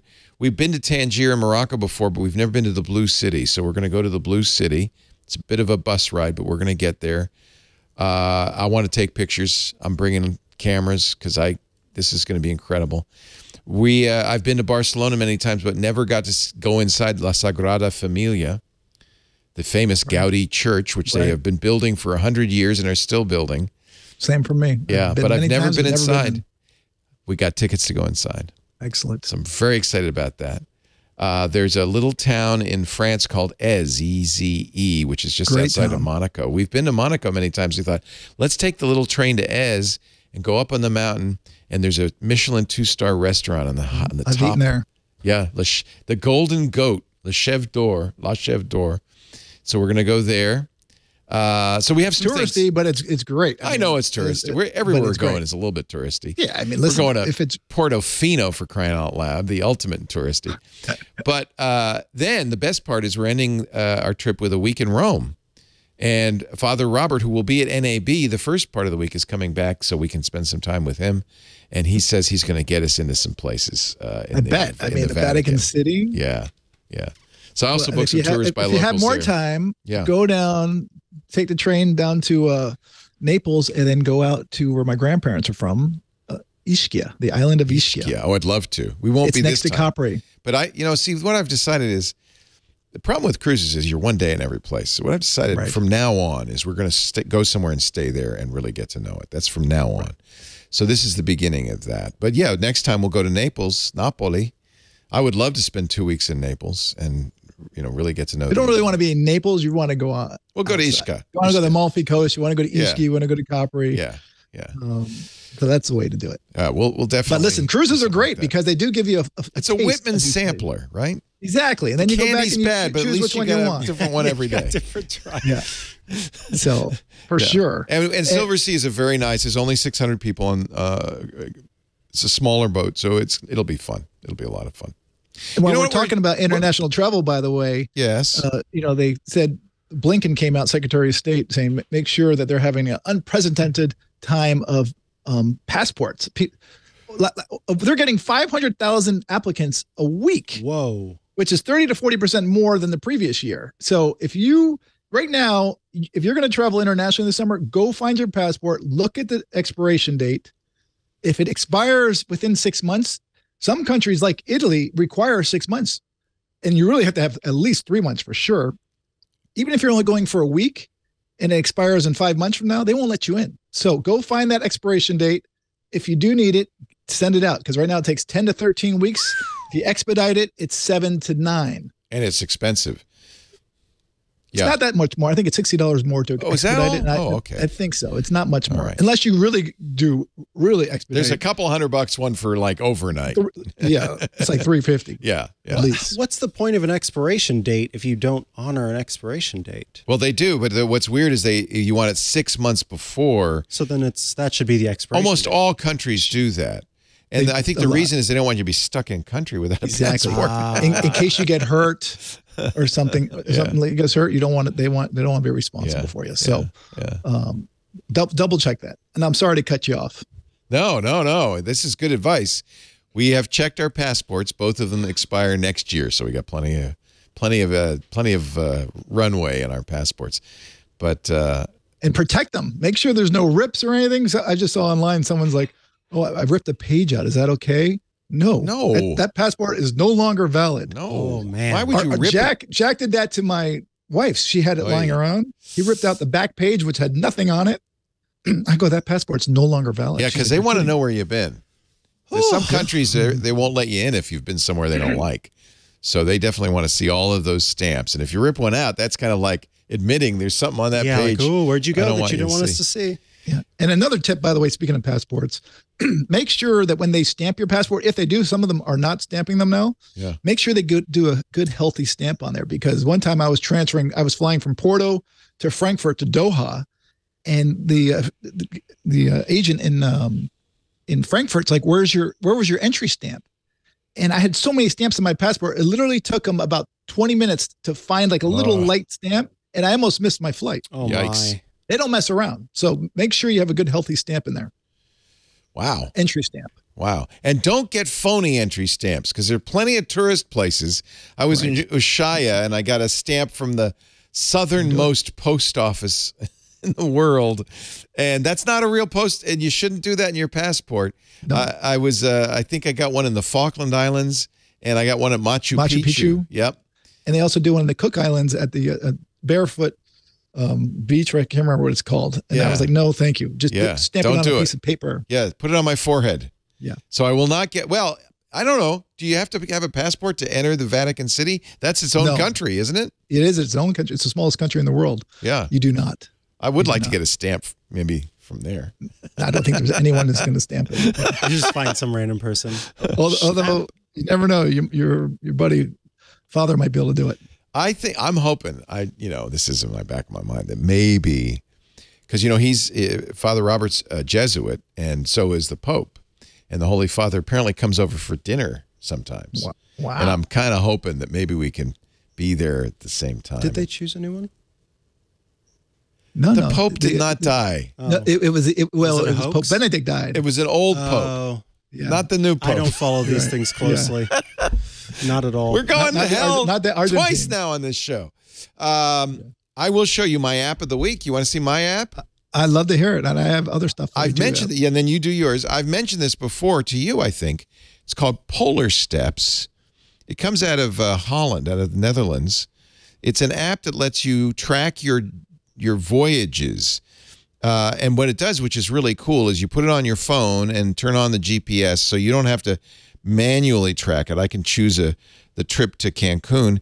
It could also bring in pictures from your trip and even do a diary. What's nice is it's a free app, and the way they make money is creating travel books. But they make it so easy to create a beautiful travel book. Neat. That you might, there's nothing like having a travel book, printed out compared to just on your computer, so that you can see, where you've been, and it'll actually, you can use it as a journal, so you can put text in polar steps and then create a book with your text and your pictures. And it's really, really cool. You're completely in control of privacy. You can have it only be for you. You can have it be for only people you follow, or you could have it be public. Because I have no privacy, I have made this a public trip. This was our Christmas trip. But they do a really nice little book. That's so cool. That you can print of all your pictures and so forth, and any text you add as well. So I've used this before, but I decided to make this one public so people can follow us on our journey. Polar That's Steps. awesome. So it's on the web, but it's also an app for iOS and Android. And it's free. They make their money from the books, I guess. And, I'm always nervous because I'm storing something in somebody else's place, right? So I always make sure you keep the pictures, print the book, then you don't have to worry. But they've been around for at least 5 years now, and they're still active. They just got updated a couple of weeks ago, so I know they're still doing it. So I think that's kind of fun. It's a great one. I think I wrote about it a long time ago. I can't remember. I might have learned about it from you, to be honest. I might have learned about it from you. So, but I do remember hearing about it. Yeah. But I never used it. There are a number of these. There's Journey. There's quite a few travel journals, and I've tried a few of them, trying to find the right one. This one has most of the features that I want. Ideally, it'd be something that wasn't owned by a company, but I don't know how you do that. You have to write it yourself, I guess. Give us an app or a website. Well, you know what I have? Since we're talking about travel, international travel, and domestic travel, TSA not too long ago came out with, you can text them. So I talked about how you can always tweet them, and they're great. Well, like last week or a couple weeks ago, my sister was in Florida, and she's like, "Can I bring an orchid onto the plane?" I'm like, "Oh, that's a good question." But I was like, "Don't trust me. Get it directly from the horse's mouth." So I said, "All you got to do is ask TSA. That's their handle, ASK TSA." Excuse me, and they will tweet you back within 10 minutes if it's during normal working hours. Oh, that's great. Which is between 8 a.m. and 6 p.m. East Coast time. And I tweeted them. I said, "Hey, can my sister bring an orchid on the plane?" And they wrote back within 4 minutes. Wow. But you can also contact them via Facebook Messenger, Apple Messages, and now they recently added text. So all you do is text travel to ask TSA, and that number is 275-872, which is pretty cool. Because so many people have so many questions about, can I bring this through? And actually this week, there was a big debate about peanut butter, and they really stirred the is peanut pot. butter a paste, a liquid? What? They count it as a liquid. It's a liquid, so you can only bring 3 ounces. 3.4 ounces. Oh, my God. Although I think this liquid rule is going to be going away soon, thanks to new technology, and it has in some airports in Europe. Yeah, it's funny. Every time we go somewhere, they change the rules. Like shoes, no. Yes, possibly. Yeah. iPad? No. Yes, maybe. It's constantly changing. So I'm very careful as we go through the TSA line. So what do we have to do today to find out ahead of time? Of course, I have TSA. I have a global entry, and so, but Lisa does not. So I'm not going to go. See you later. I'm just going to go on this short line over here. You got to get her to get it. Yes, I know. It makes a difference coming back. She says she will. She says she will. I know it'd be a big difference. And are you going through Heathrow at all? No. Okay, well, that's good. But if you did, when I go through Heathrow, I make sure I have everything out of my bag. I'm talking every electronic cord, every camera, and even your lip balm you want to take out, because they will hold you up. They do not care if you're going to miss your flight. Nope. And it could take 40 minutes just for them, at least for them to go through your bag. It's weird. We've got a nonstop to Lisbon on TAP, the Portuguese national airline. So I don't have to worry about that. On the way home, my travel agent said, thank you, Jane, by the way. She's the best travel agent ever at Travel Store. She said, there's no direct flights to San Francisco from Rome. I said, what are you, nuts? She said, no, there are no direct flights from Rome to San Francisco. What? Big city. No, lots of Italians. No direct. Nope. So we have to stop. So you're going through L.A.? Philly. Okay, so you fly an American. How did you know? Whoa. He's, woo, Listen to those Johnny Jet, the jet whisperer. Yeah. Is that their hub? Is that why? Yeah, it's one of their hubs. Yeah. So what kind of aircraft is that, by the way? There's usually they usually don't fly great aircraft. Like, is it a 67? What is it? It's probably some crappy. I don't know. No, hopefully it's a 787 or a 777-300, but I doubt it. I think. How would I find that out, Mr. Travel Expert? You can go on American's website real quick and just type in that flight. Okay. Isn't there a website that will tell you everything you need to know about? Well, Google Flights will also tell you. But whatever happened to like? I like getting it from the horse's mouth. Wasn't there what day are you flying? Isn't there SeatGuru.com? Places like that. But they want to. Yeah, actually, I think on their app you can put the flight number in, and they will tell you. But I can just quickly look, and I'll be able to. Well, I can also now. I use, and I do recommend. I know you do too. I use TripIt, and I'm a TripIt Pro subscriber. So I'm going to guess if I look at my TripIt plan. Don't show this on the screen because I don't want people to know all the details of my. They fly a 787. So Is that good? It's great. Yeah, that's great. Okay. I love a 787, especially if you're up front, which I hope you are. And yeah. Okay. 787 is a great plane. Okay. Oh, well, that's the to Philadelphia link. Yep. You're leaving at 10 o'clock in the morning, 10:10. How do you know that? Wow, so fast. I didn't tell you anything. I'm Johnny Jet. He's Johnny Jet. Of course he knows it. He's the plane whisperer. Okay. One time I was sitting next to a passenger on the plane. This is like 15 years ago, and I was getting messages about, I said, oh my God, our flight's going to be delayed. I told the passenger next to me, he's like, no, it's not. I know the pilot. I go, listen, I know this. I think I signed up for text messages. It was brand new. Yeah. And then all of a sudden, 10 minutes later, the captain got on and said, I'm sorry, folks, our plane's going to be delayed. The same amount of time I told him. And he looks at me and goes, who are you? I go, I'm Johnny Jet. That's who. Johnny Jet. So did you, how do you do that? Did you have to have a friend in the system? No, this was just, you could sign up to text messages. It was like brand new. Oh, all right. And I used to tell gate agents, I said, listen, the flight's delayed. They're like, no, it's not. No, it's not. And I was like, yes, it is. And then no, it's not. 10 minutes later, sure enough.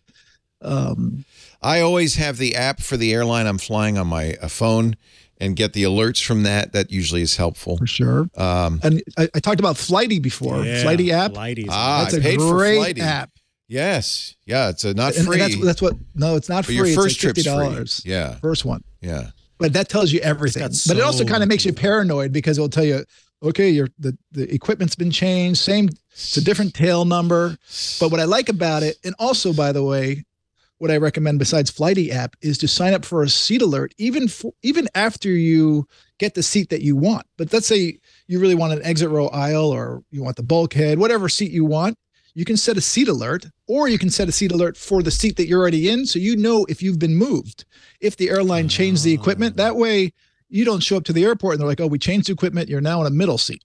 So you can find out right away if you've been moved. Here's my my Flighty screen. It's all ready to go with my flights 5 days away. By the way, we're going out. I don't know. Is this a good plane? A330-900 Neo. Yeah, the A330. I don't love it, but it's a nice wide body. That's what Hawaiian Airlines flies. Actually, They don't fly the Neo. The Neo is a new engine optimization. Oh, that scares me. No. Airplanes are funny. You always want the old and tried and true. Trusty. Johnny, we love you. You are our guru. You are the airplane whisperer.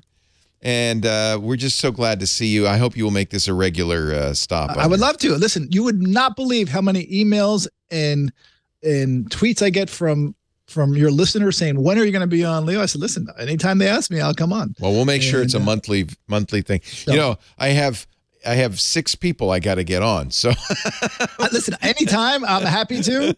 I just came back from my son's soccer game. I just cruised home. Oh, thank you. Where are you going next? Anywhere interesting? I got to go to my dad's funeral. Oh, so where's that going to be? in Connecticut. Okay. Well, actually, we're not even going to have a funeral. We're having a memorial because he lived a great long life. We're going to make everyone wear pink shirts, which was his favorite thing. Yes, they're going to have to wear colored sunglasses. Yeah. Oh, that's awesome. And we're just going to tell stories. So yeah, that's the way it should be. We're not having a wake or anything. We're not doing all this crazy old Italian stuff that they used to. We're having fun. We're very fortunate to have the big man for 94 years. Give my love to your sister too. She's great. Thank you. And I know the two of you have done a great job taking care of Dad. We tried. Yeah. Thank you, Johnny. All right, you guys take care. Have a great trip. Thank you. See you later. See you later. I forgot about Flighty, but I have it on here, and I think there has an Apple Watch. It does. Yeah. When we had some people coming in to visit us, I was able to tell them, "Hey, your flight's going to be a little late," or "Hey, this is where we're going to be picking you up at the gate." Yeah, it's got so much info. It's really nice. Hey, everybody. Leo Laporte here. I am the founder and one of the hosts at the Twit Podcast Network. I want to talk to you a little bit about what we do here at Twit, because I think it's unique, and I think for anybody who is bringing a product or a service to a tech audience, you need to know about what we do here at Twit. We've built an amazing audience of engaged, intelligent, affluent listeners who listen to us and trust us when we recommend a product. Our mission statement as Twit is to build a highly engaged community of tech enthusiasts. Boy, already your ears should be perking up at that, because highly engaged is good for you. Tech enthusiasts, if that's who you're looking for, this is the place. We do it by offering them the knowledge they need to understand and use technology in today's world. And I hear from our audience all the time, part of that knowledge comes from our advertisers. We are very careful. We pick advertisers with great products, great services, with integrity, and introduce them to our audience with authenticity and genuine enthusiasm. And that makes our host-read ads different from anything else you can buy. We are literally bringing you to the attention of our audience and giving you a big, fat endorsement. We like to create partnerships with trusted brands who are in it for the long run, long-term partners that want to grow with us. And we have so many great success stories. Tim Broom, who founded IT Pro TV in 2013, started advertising with us on day one, has been with us ever since. He said, quote, "We would not be where we are today without the Twit network." I think the proof is in the pudding. Advertisers like IT Pro TV and Audible that have been with us for more than 10 years, they stick around because their ads work. And honestly, isn't that why you're buying advertising? You get a lot with Twit. We have a very full service attitude. We almost think of it as kind of artisanal advertising, boutique advertising. You'll get a full service continuity team. People who are on the phone with you, who are in touch with you, who support you with everything from copywriting to graphic design. So you are not alone in this. We embed our ads into the shows. They're not added later. They're part of the shows. In fact, often they're such a part of our shows that our other hosts will chime in on the ad saying, "Yeah, I love that." Or just the other day, one of our hosts said, "Man, I really got to buy that." That's an additional benefit to you because you're hearing people our audience trusts saying, "Yeah, that sounds great." We always over-deliver on impressions, so you know you're going to get the impressions you expect. The ads are unique every time. We don't pre-record them and roll them in. We are genuinely doing those ads in the middle of the show. We'll give you great onboarding services. Ad tech with pod sites that's free for direct clients. Gives you a lot of reporting, gives you a great idea of how well your ads are working. You'll get courtesy commercials. You actually can take our ads and share them across social media and landing pages. That really extends the reach. There are other free goodies too, including mentions in our weekly newsletter that's sent to thousands of fans, engaged fans who really want to see this stuff. We give you bonus ads and social media promotion too. So if you want to be a long-term partner, introduce your product to a savvy, engaged tech audience, visit twit.tv/advertise. Check out those testimonials. Mark McCrary was the CEO of Authentic. You probably know him, one of the biggest original podcast advertising companies. We've been with him for 16 years. Mark said the feedback from many advertisers over 16 years across a range of product categories everything from razors to computers, is that if ads and podcasts are going to work for a brand, they're going to work on Twitch shows. I'm very proud of what we do because it's honest, it's got integrity, it's authentic, and it really is a great introduction to our audience of your brand. Our listeners are smart, they're engaged, they're tech savvy, they're dedicated to our network, and that's one of the reasons we only work with high integrity partners that we've personally and thoroughly vetted. I have absolute approval on everybody. If you've got a great product, I want to hear from you. Elevate your brand by reaching out today at advertise@twit.tv. Break out of the advertising norm. Grow your brand with host-read ads on twit.tv. Visit twit.tv/advertise for more details, or you can email us advertise@twit.tv if you're ready to launch your campaign now. I can't wait to see your product. So give us a ring. Will you come over with me to the demo table? Because I want to show you some of the things I'm bringing on this trip. I hope it doesn't seem like I'm boasting or anything, but I'm excited. I get excited about vacations. Now, okay. Remember, we had the caller last week was talking about man bags, and I said, my favorite man bag, you probably can't, you can't get it online. I got this when we were down in San Diego at the Hotel del Coronado. It's Coronado leather, but if you're ever down there, this is like a saddle bag. Isn't that nice? And you can tell I've been used it a lot. And so, I don't want it to look like I'm carrying a purse, right? Whoop. Where'd you go? There you go. I don't want it to look like I'm carrying a purse. So this, I kind of wear it messenger bag style, slung over. It's a saddle bag, right? It's masculine. It's manly. It has one of the things I really want in every purse or bag. I don't know how you feel, but I lose keys. Yep. So this has a hook. Yes, give me some sort of for keys. It's not going anywhere. Absolutely. So that's really important. It also has some appropriate little slots for a wallet and pens and the checkbook and stuff like that. It's not big enough for travel. I wouldn't take it on an airplane. I'll show you some of the things I'm taking on an airplane. But to answer that guy's question, that's my purse. This is something everybody should have when you're traveling. This is a Scott E-Vest travel vest with 41 pockets. This has pockets in the pockets. That's right. I don't need to hear it. What do I need to hear? I got pockets in my pockets. Look at this. Now, I won't be wearing it over a jacket. Okay. But whenever I'm going through the TSA, this is the thing, because you can take half of the stuff out of your bag and stick it in the pockets. There's pockets here. This is a zipper pocket for your tickets. This is for your passport over here. And then it's also nice to have as you're going around, if you're visiting sites and stuff, because you got like everything you need, right? You got everything you need, but also it gives you a little warmth without sweating bullets, right? Because it's a vest. Some of the Scotty vests have sleeves you can zip on if you want to do that. I have a few of those, but I highly recommend these. I'm a big fan of Scotty vests and all the pockets in there. Wow. Like crazy. You can hold your phone. Now, there's one thing I did on our last trip. When we went to Mexico, I was all excited. I got my new AirPod Pro 2, and I was all excited about bringing my AirPods with me, and they fell out of my pocket. No. Getting into the car, I got on the airplane, and where's my AirPods? No. So I have purchased a lanyard to put my AirPods around my neck and in this case. So there are a number of people, Nomad sells them, quite a few, nomadgoods.com, quite a few people that sell these.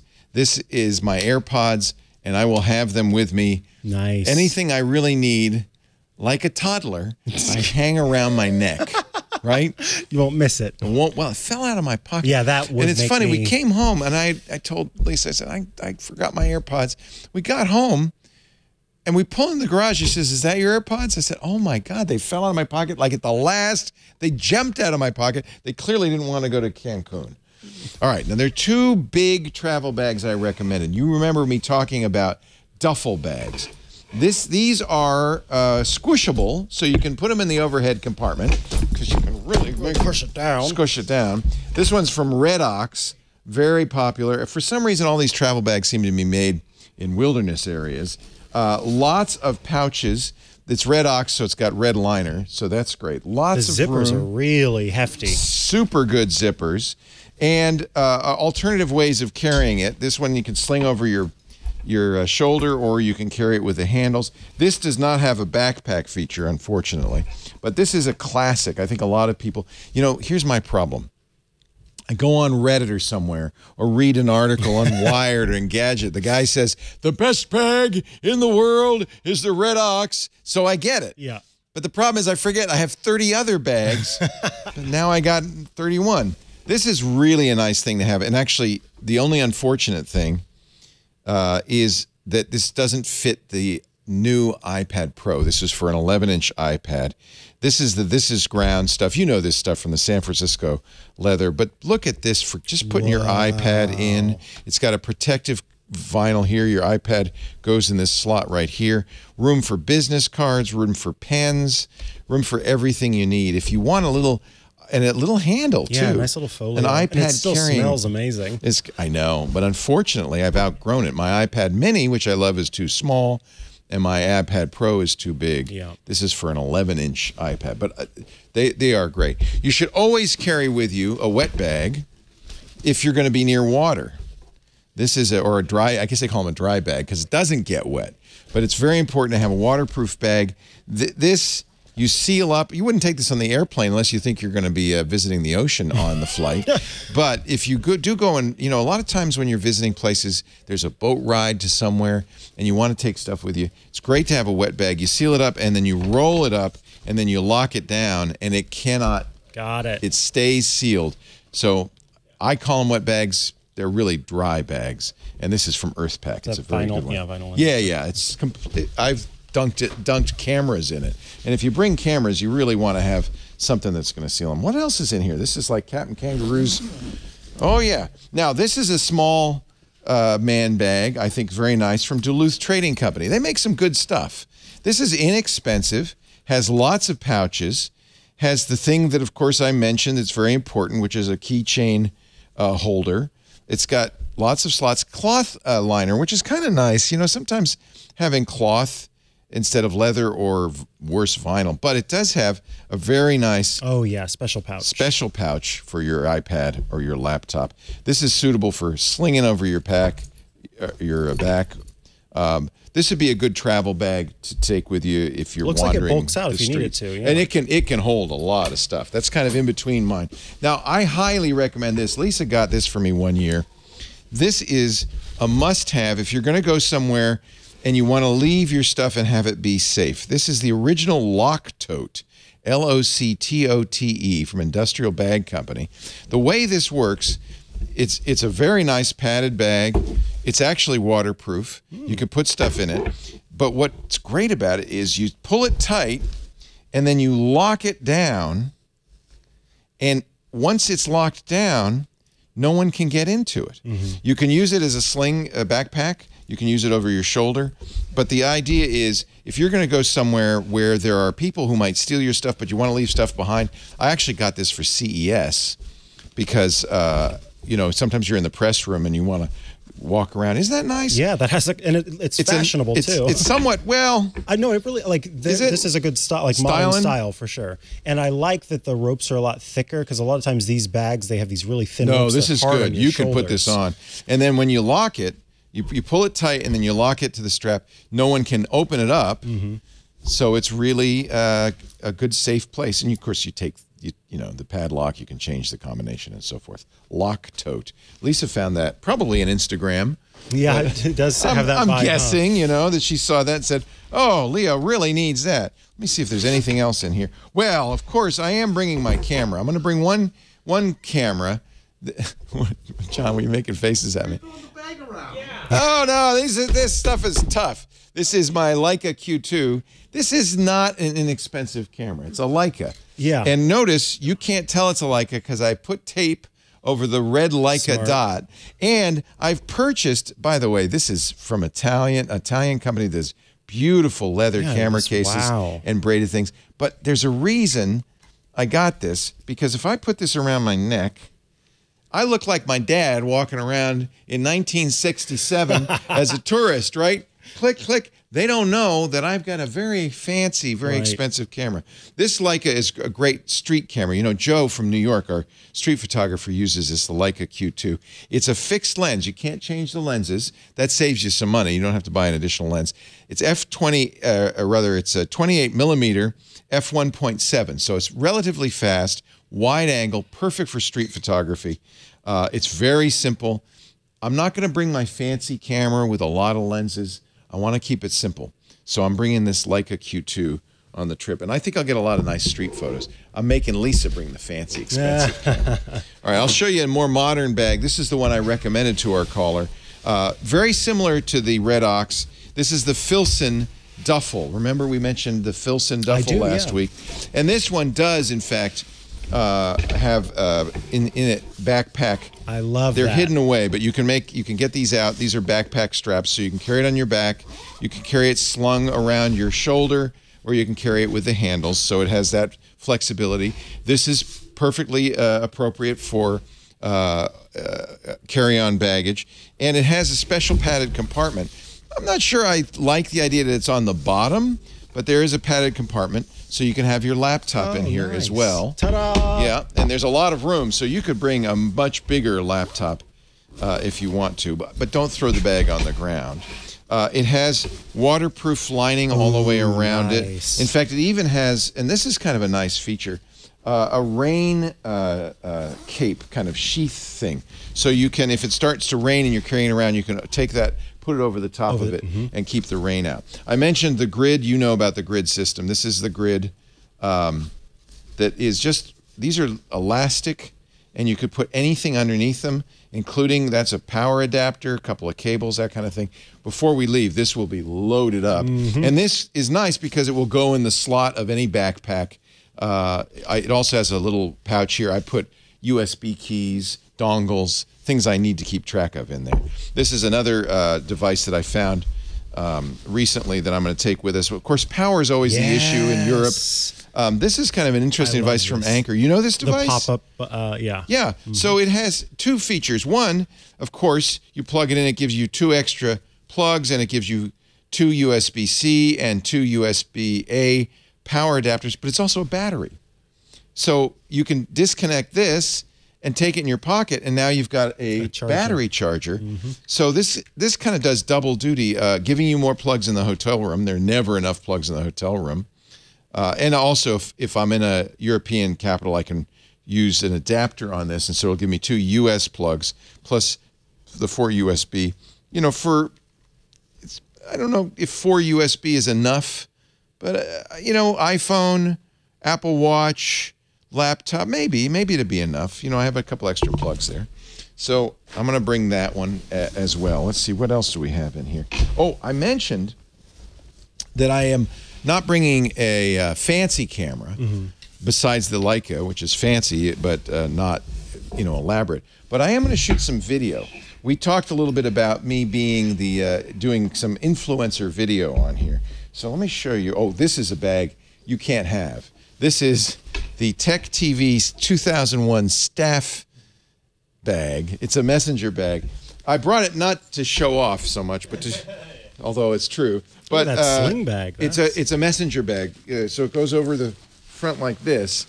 So this is a really nice bag. It's of any bag of this type to carry around. And this one, unlike a lot of them, has Velcro. Sorry about the noise. So it's very easy to take off and put on. It's also very easy for pickpockets to come up behind you and steal it. So you got to keep that in mind. Don't, you know, this isn't the most secure of bags, but I do like the look and the compactness. I'm going to bring this because I can pack it very easily. Yep. But when we go out on hikes or things like that, I'll have a bag that I can bring with me. I'm also right now using it as kind of a camera bag. So now don't laugh at me, but I'm going to do some interesting things. At least I'm going to try some interesting things. You've seen action cameras. Oh, wow. We've talked about action cameras before. I'm going to be doing a new kind of action camera that I think is very interesting. I got this idea from Anthony Nielsen. Okay. Remember when we did the bicycling around? He had one of these. This is a Zoom, I'm sorry, an let me get it right. Insta 360 degree camera. Now I'm going to take off the rubber shielding. You want to protect these lenses. It's got 2 fisheye lenses, one on each side. And because of that, it records everything in a complete circle all around you. So this is the new one, X3, which has a little bit larger display than the one Anthony was using. So if you carry this around on a stick like this, you don't have to aim it. Yeah, it's going to see everything. You just walk around. It actually has a surprisingly good microphone. The audio in this is very good. So you could easily do travelogue videos just going, hey, did you see this Sagrada Familia? That's a pretty nice cathedral, isn't it? It has some other nice features I really like. This is the tripod, the monopod that Anthony was using, stand back, because it extends. It goes very far out. To 3 meters. So, now I don't know if they're going to let me do this in Sagrada Familia. I don't know if we're going to let me do this in here, but the idea is you can just, and Anthony was driving around in the bed of a pickup truck. We're bicycling behind him with this stuck out. It gets high enough that it looks like a drone shot. It was amazing. When I saw the video Anthony shot, I said, where was the drone? He said, there was no drone. This was all done on the Insta360 X3. And there's another nice feature of this because it has voice activation. So I can say, take a picture. I said, oh, actually it's in video mode. Start recording. And it now starts recording, which is very handy for something that's so you don't have to bring it back feet away. Every time. And then I can also say, stop recording. And it'll stop recording. So there are a number of nice features on this. Anthony warned me, and he's right, that the way you edit the video on this is not on a laptop, but on your phone or iPad. They have iOS and Android software that does all the hard work of editing for you, because really this is the downside to carrying one of these cameras is it's no good by itself. You can't just take the video off and put it on Instagram. You can't see it unless you're wearing one of those 3D visors. Looks like it's a drone shot, but this is just that camera from the back of a pickup truck as I'm bicycling around. Yeah, wow. It's amazing. So I thought, I have a drone, as you know, and I lose many drones. I thought, I won't bring a drone this time. This thing will be harder to lose. So I'm going to bring this with me, and we'll see how it works. Anyway, I have a number of other ways to attach this. Some of them perhaps more geeky than others. I don't know how they're going to react if I go into a Sagrada Familia like this. But maybe I'll attach the camera right here. This one allows you to attach it to your chest. That would be like a cool thing to see. And this one on the around. backpack. So the idea is you don't want to have to hold the camera. And since you don't have to aim it, it's okay to attach it to something like an action camera, because it's going to get, now the problem with this is it's going to get your head on one side of it. So really, ideally, you'd have it on a stick and carry it around like this. So I am going to start shooting some video like that. And we'll see. If I send back some video from some of the fabulous places like the Blue City that I'm going to be visiting. There was another problem, which is I may have to record ads while I'm there. Now, I will use this, and we'll send you video. Can I put the cap back on? I'm worried about the lenses. Oh, yeah. Very important. That's why I got this rubber cap. You really want to protect those lenses. They scratch easily. So I'm going to bring this. This is an interesting microphone I discovered because Craig Newmark told me about this. This is the Tula, T-U-L-A microphone. Craig Newmark was using this. It's got a nice little stand. There also has an adapter that you can put on it so it can go on a mic arm. But what's interesting about this is it has built-in memory. It's actually a recorder as well. So I can carry this around. It's a decent sounding microphone and record ads like this. Star Trek over here. I probably won't wear this. Yeah, with both of those things going, that's really. Hi, I'd like to tell you about.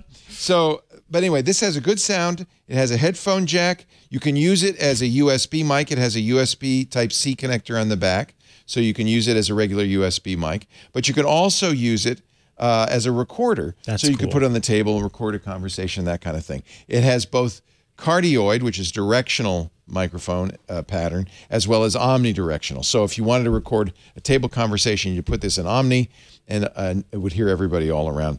It even has built-in sound noise canceling software. which I have had mixed results with. It helps with some things. Certainly background noise would be helpful if there's an air conditioner on, that kind of thing. So this is really cool. This is from Tula, T-U-L-A. It's a battery-powered microphone. But it's not the only microphone I'm bringing. I'm also bringing this. This is one of the MV microphones from Shure. This one's designed for an iPhone. It has a lightning cable, so I could shoot iPhone video, and you can turn it around, by the way, so you can face it whatever direction you are. The MV software, the Motive software that Shure offers on iOS and Android, will let you set different patterns for this. So you can record stereo because it has stereo capsules. You can also record omni, or you can have directional. And this does a very nice job when attached to an iPhone, right on the lightning port, of adding a very good quality microphone to the iPhone. Shure's been doing some really good stuff with their microphones. Yeah, it's a great little case, too. This is the MV series. And yeah, easy to carry. There's one other microphone I want to show you that's really very handy. And we had these guys on a couple of years ago on the new Screensavers. They were former AKG microphone folks. They make a microphone called Mic Me. This goes on your belt or your jacket pocket, pairs to your iPhone. It has a lavalier microphone or two that can go with it. They have the standard lavalier mini XLR connection. And this will record independently in the Mic Me while you're walking around, but it also pairs to the iPhone. And if you use their software to record the video, it'll sync up. Oh, nice. So it's a very interesting remote microphone setup, wireless remote microphone setup that you could put on your lapel. Nobody would see any wires. You'd have that in your pocket, and you'd be able to record video. All right, one last thing. There's a lot of stuff, isn't it? I brought everything. You did. You wanted everything? I brought everything. So, and I'd mentioned this before. We were playing with microphones, and I said, I'm making a portable sound kit. This is Alex Lindsay's favorite kind of case. This is a Pelican case. Hard-sided, right? You could put anything in there. They come in all kinds of sizes. This is the handgun size. There actually, a lot of people carry their handguns in these. I'm not. That's not where you're carrying carrying yours. a handgun in this. I am carrying my remote kit in this. Now, what's really nice is with the Pelican cases, you can get what they call pick and pull, which is this foam that you can actually take out in pieces to fit whatever you need. So this is a complete remote podcasting setup for two people. These are the microphones I showed you the other day. These are the AKG P2 microphones. They're drum microphones, but really, I think, give you very good sound quality. This stand, put this nice. right here on the table. Now you've got one, you can do two. I've got the mic cables here, the short mic cables. Of course, I've got my headphones here, but this is what I'm recording to, and this is a 32-bit float recorder I've mentioned before. This is the Zoom F3. So the microphones can connect to the Zoom F3. You can have two people. So we could sit down, you and I, at a table at a coffee shop or at an airport and actually do a two-person podcast with this, record it 32-bit float, so we can't possibly clip it. We can control the audio. We can have it could be very loud. A jet could take off in the background, and it wouldn't damage the audio, which is really nice. So this is a very simple, compact, but I think very high-quality recording kit. A couple of extra batteries. You always got to have those that I put together so that I don't think I'm going to take this with us, but if I wanted to do a podcast on the road, this is probably the way I would do it.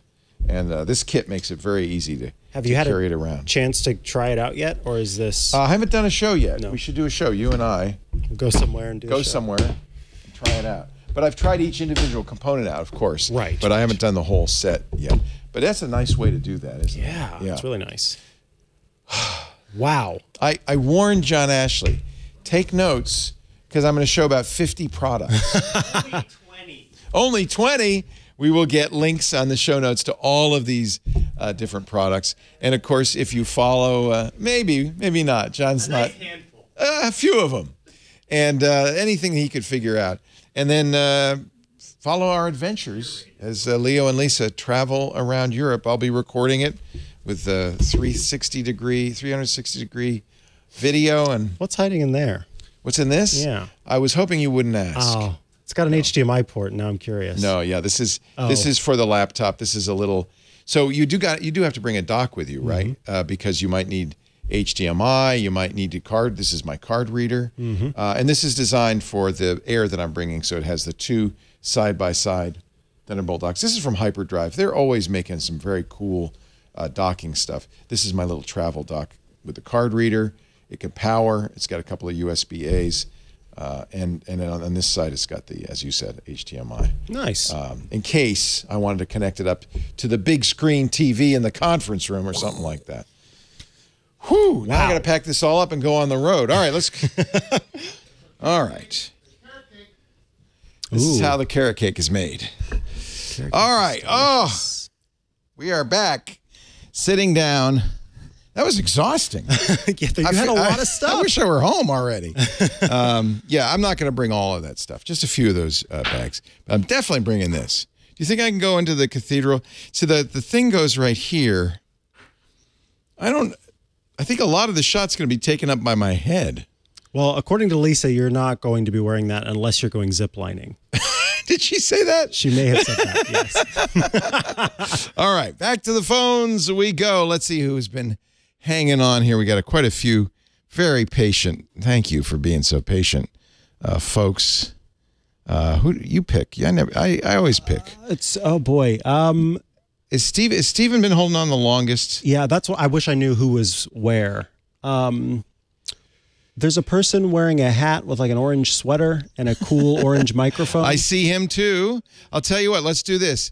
That's main man Micah, but let's start with Steven because, I don't know if this is in order or not, but he's the one for me in the top left-hand corner. So, Steven, we're going to put you on the air first. I think he's been hanging on for a while. He's being moved into the studio. He's calling from somewhere beautiful, I think. Where are you calling from, Steven? One of your hometowns. I'm in Scituate, Rhode Island. Scituate. Oh, it's beautiful. Has the weather improved yet? Oh, much better. We're about 60 degrees today. Oh, it's warmer there than it is here, I think. Actually, nice. I think a lot of our winter has been warmer than your winter. Yeah, it was a weird winter. I kept calling my mom in Cranston saying, well, you've been snowed in? She said, no, it's 70 degrees. It's balmy. It's like, what the hell? Anyway, exactly. It's great to see you. Welcome to the show. What can we do for you, Stephen? Thanks, Leo. Thanks, Mike. You're a long-time listener. Very patient to hang on for so long. Thank you. I appreciate it. Oh, and I've been watching. You're on 3 different TVs in the house right now. Wow. I'm sorry. I apologize. No problem. By the way, he's wearing a Duluth. Is that tell me what that sweatshirt is? He's wearing a Duluth Trading Company sweatshirt. Wow. We were just talking about Duluth Trading Company. Yeah, no, they're very popular. I love their bags. I do. And their underwear. Yeah, I have some. Yeah. Yeah? Yep. Question. So I was a LastPass user, actually still am a LastPass user. I've downloaded Bitwarden. I exported my passwords. I have them in Bitwarden now. I'm afraid to get rid of LastPass so quick. Okay, so here's what I would do. And this is actually what I did do. You can get rid of LastPass. Just delete the software, delete it everywhere from your stuff. But the vault's still there. And if for some reason you're going through your Bitwarden and you go, oh my God, where's this pass? All your stuff is still there.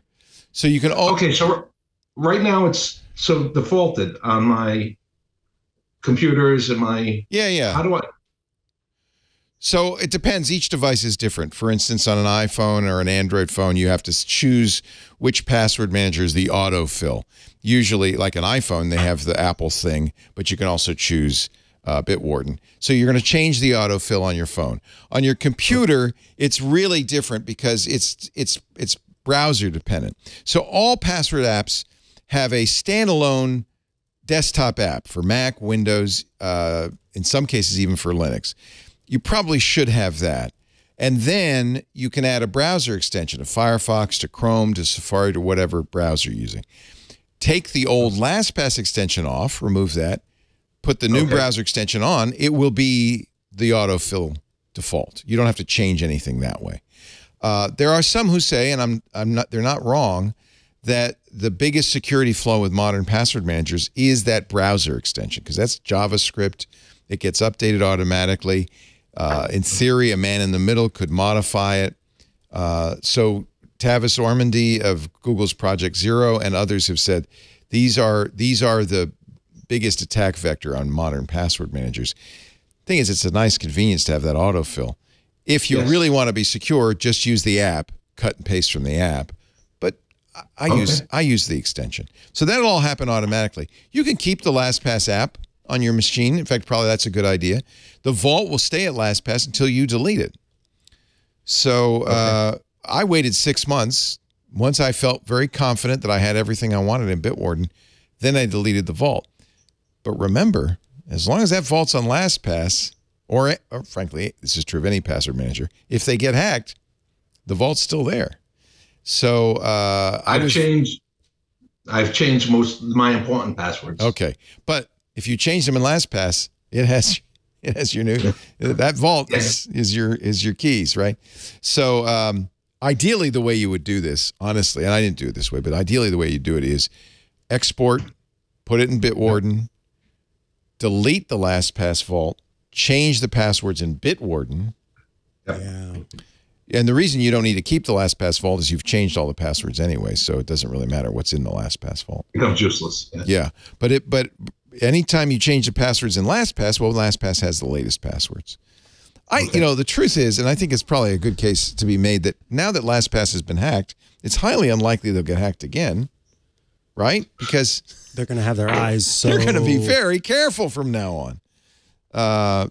It is clear now in hindsight that LastPass, I don't want to let them off the hook, but that they were highly targeted, that the bad guy wanted to get LastPass's vaults and knew exactly how to do it in a series of attacks.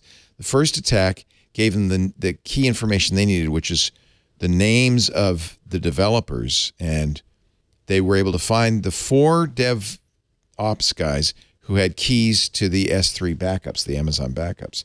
Then, that was the June attack. Then in subsequent months, they attacked those 4 guys until they got into one of them and got the keys. So this was a multi-month process involving a lot of different activities, very much targeted LastPass. What does that say to me? It means to some degree it's not their fault. You know, if you're targeted, it's pretty hard. If with a determined attacker, it's pretty hard to protect yourself. Did they make mistakes? Yes. This DevOps guy was running an outdated version of Plex that had a flaw, and he hadn't patched it. And then that same machine was the one he used to log into S3 buckets. So the bad guys were able to get it that way. So could they have done better that way? Yeah. But it wasn't like they were sloppy or didn't do a good job. They got caught. And because they were attacked, they got caught. It seems highly unlikely that'll happen again. Could it happen to Bitwarden? Yeah. If somebody says we're going to, in fact, I would bet that whoever did this, and it's probably a nation state, most security experts now think it's probably North Korea or maybe China. The next target will not be LastPass. They got those vaults. The next target will be 1Password or Bitwarden. The next 2, right? So you may be more vulnerable on that. What you got to hope is that not only has LastPass learned its lesson, but that Bitwarden and 1Password have learned the same lesson and are being, you know, if they now know they are being targeted, that they will go the extra mile. So if your question is, when should I delete my LastPass vault? There's no hurry. You can keep it as long as until you're comfortable with it, that you've got everything you need in Bitwarden. You can leave it there. Yeah. All right. Well, Leo, Micah, thank you. Hey, it's great to talk to you. Say hi to Situate. Oh, yeah, no. And I'll wave as I go by your mom's house. Situate's beautiful. We used to go there all the time for picnics and things. It's a really pretty part of the state. So it is. Nice to talk to you. Thank you. Likewise, guys. Take care. Thank you. Keep up the great work. All right. Now I have to figure out, I don't know how to hang up on these systems anymore. I think I'm on the wrong page. Ah, there we go. There we go. I pushed too many buttons. Steve. I don't even see Steve. Oh, I think he hung up. Oh, you can hang up on us? I'm shocked. Shocked, that tells you. All right, I'm going to move the next caller in, who is, you chose Micah, right? Yeah. Main man Micah. Welcome on the air. Co-host of the Airplane Guy podcast, Airplane Geeks podcast. Our airplane guru. He's probably calling to tell me not to fly in a 787. Oh, boy. We'll see. Muted? There, now there I'm you not. are. Hi, Micah! No, and by the way, I would never disagree with Johnny. He is always right, and the 787 is a great aircraft. Here's the airplane You'll be very whisperer. comfortable in that. Is it? Oh, he good. is terrific. Good. Yeah, I just wish you had it on the way over because that's where your jet lag is going to come in. You have I know. far less jet lag on a I know. 787. So the 330 is not The 330 Neo is a newer aircraft. It's a wonderful aircraft, a lot quieter than the than the old 330, but doesn't have the composite fuselage, so that the air pressure inside is going to be at a lower altitude, a higher altitude. I'm sorry, the pressure will be lower, the altitude pressure will be higher. lower, altitude will be higher, yeah. so you won't feel as refreshed. It won't be as much moisture in the air, but it'll be fine. You'll do just great. That sounds awful. It's like any other aircraft other than the 787. It's just, perfectly fine. Oh, that's interesting. So the 7.8 is really the one to go on if you can because of the carbon fiber. Absolutely. Interesting. 787, if you're going long distance, that's the way you want to go. And it's quiet. It's just wonderful. Oh, I can't wait. It's a great airplane. I wish we were flying farther. We're only going Rome to Philly on that. So. Yeah. And how are you coming back to San Francisco? Is that on probably a 777, I'm thinking? Oh, I don't know. It's also American. I can check, but I'm not sure. Here's the deal. You mentioned Flighty, and this isn't why I called, but you mentioned Flighty, but I do want to talk about Flighty because it is a fabulous app. I had some experience with it. Not only do you find out information before the pilots do, but I have a friend that's a dispatcher with a major airline. Yeah. And had some other friends that were traveling, and their plane was getting delayed and delayed and delayed. And I finally called the dispatcher, and he said, no, it's going. He's right there at the board. He's the one that makes these decisions. It's going. It's just going to be a little bit longer. And then I get a message from Flighty telling me that it's not going at all. And he calls me back about a minute later and says, yeah, you got the message before I did. So use that app. I have it. I'm looking at Flighty right now. My flight on Philly to SFO is also a 330 Neo. So you'll be fine. Yeah. You'll be just fine. He said earlier Neo meant new engine optimization. New engine option. New engine option. Okay, so it's like the 737 MAX. Well, it's got a different engine than that, and it didn't have the issues that the 737 MAX did. But that was we've just found out that some of that was probably, or most of that could definitely have been pilot error based on the NTSB report and the EAB report. Well, it was pilot error, but they weren't trained on the unusual characteristics of the MAX, right? Not exactly. With the accident in Africa, they should have been trained. Okay. Boeing had put out a memo about that, and anyway, that's not why I called. Why did you call, my friend? I need help. I need help. Well, please. That's a good reason to call. Yes, I really do.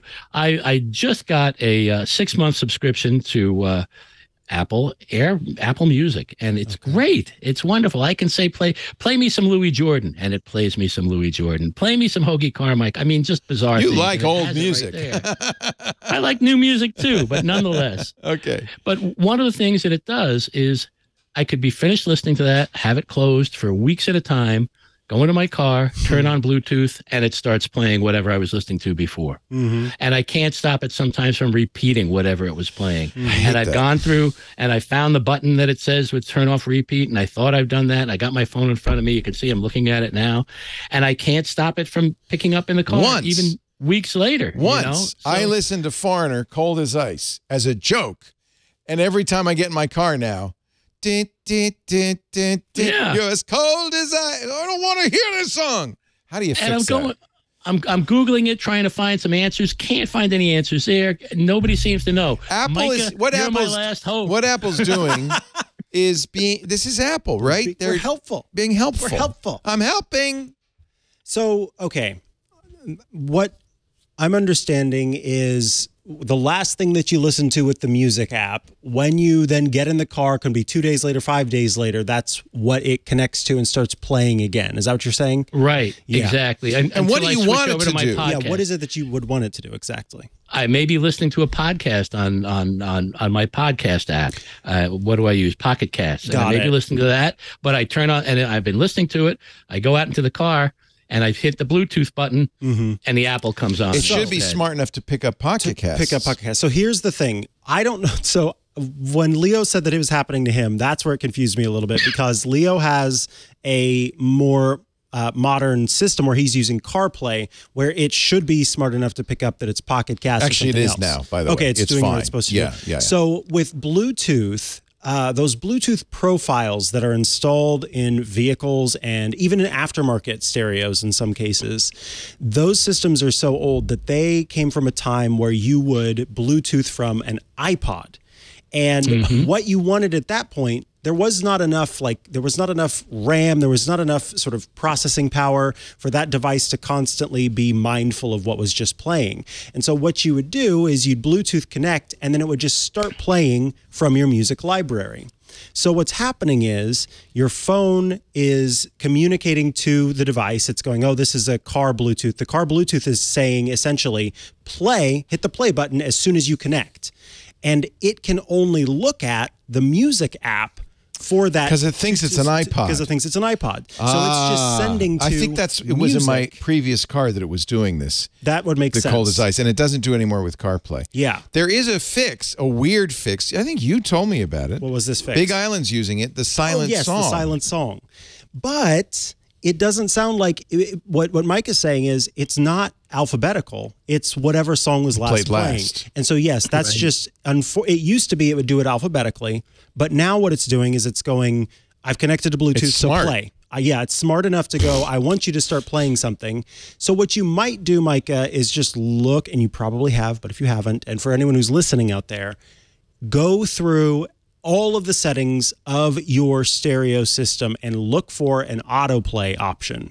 Sometimes it's in the Bluetooth menu, sometimes it's in the music menu, sometimes it's elsewhere.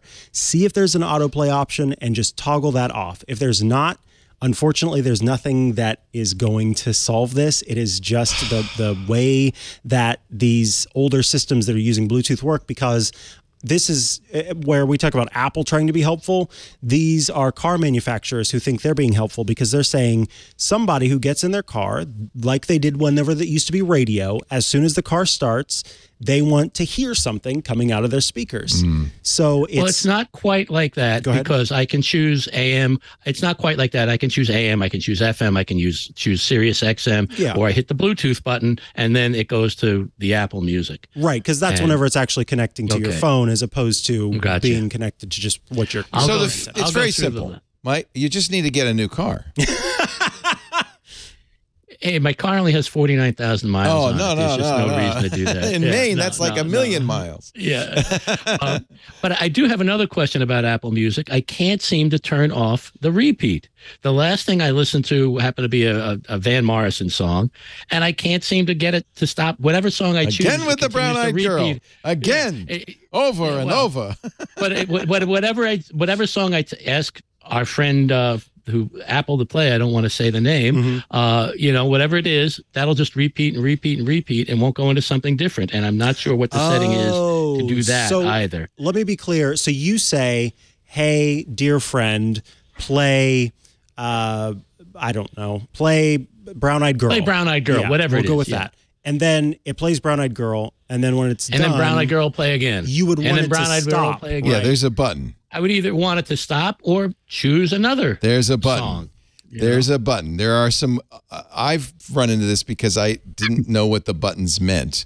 There are some obscure buttons on the player that have to do with shuffle, loop. There's one called Play Infinity. One. And there's Yeah, so, I'm trying. I can't even find it here because the app is so I don't see the buttons bizarre. here anymore. So let me AirPlay here. Wait a minute. The buttons are gone. Yeah, exactly. There used to be buttons. It's so simple because Apple's trying to be your friend. Make it simple, but there's You no like setting. brown-eyed girl so much. Hang on, I just want a settings button someplace. Is it on air or is it Office that has... There used to be. Are you going to AirPlay it? Yeah, I'm going to AirPlay it. No, it's not. Can you see those buttons? Okay. Yeah, yes. Okay, so I'm AirPlaying my screen, and then I'll do AirPlay 1, Benito. All right, so I've got a song here that was playing, and we'll just give it a second to get connected here. Okay, so down in the bottom right corner is your list of songs. And in the top, you'll see this this shuffle icon. Is that there? It first is. There it is, and there's the repeat one. And yes, right the middle one is of that. repeat. Yep. Repeat, just tapping it once is going to repeat the entire kind of playlist, whatever you're doing, album, whatever. If you tap it again, that will replay that play specific one. song. Yep. And then the third option, and there we go. Now I've tapped The it. infinite is playlist. infinite. And what that does is it starts playing more music after you've finished playing. So that's probably what you want to tell SIRI to play Brown Eyed Girl, and then you want to get into this menu and hit that infinity sign, because that will start suggesting music algorithmically. Or turn them all off, and it'll just play one song Yeah. and won't repeat. If you don't want it to repeat, then just turn that off. So they moved, because those used to be per song? Yeah, and they used to be in a different place. So once you started playing the song, it's in the bottom of the music app. You can tap on the song, and then down at the bottom, once again, on the far left is lyrics. In the middle is playing it like AirPlay or Bluetooth. And on the bottom right is the list.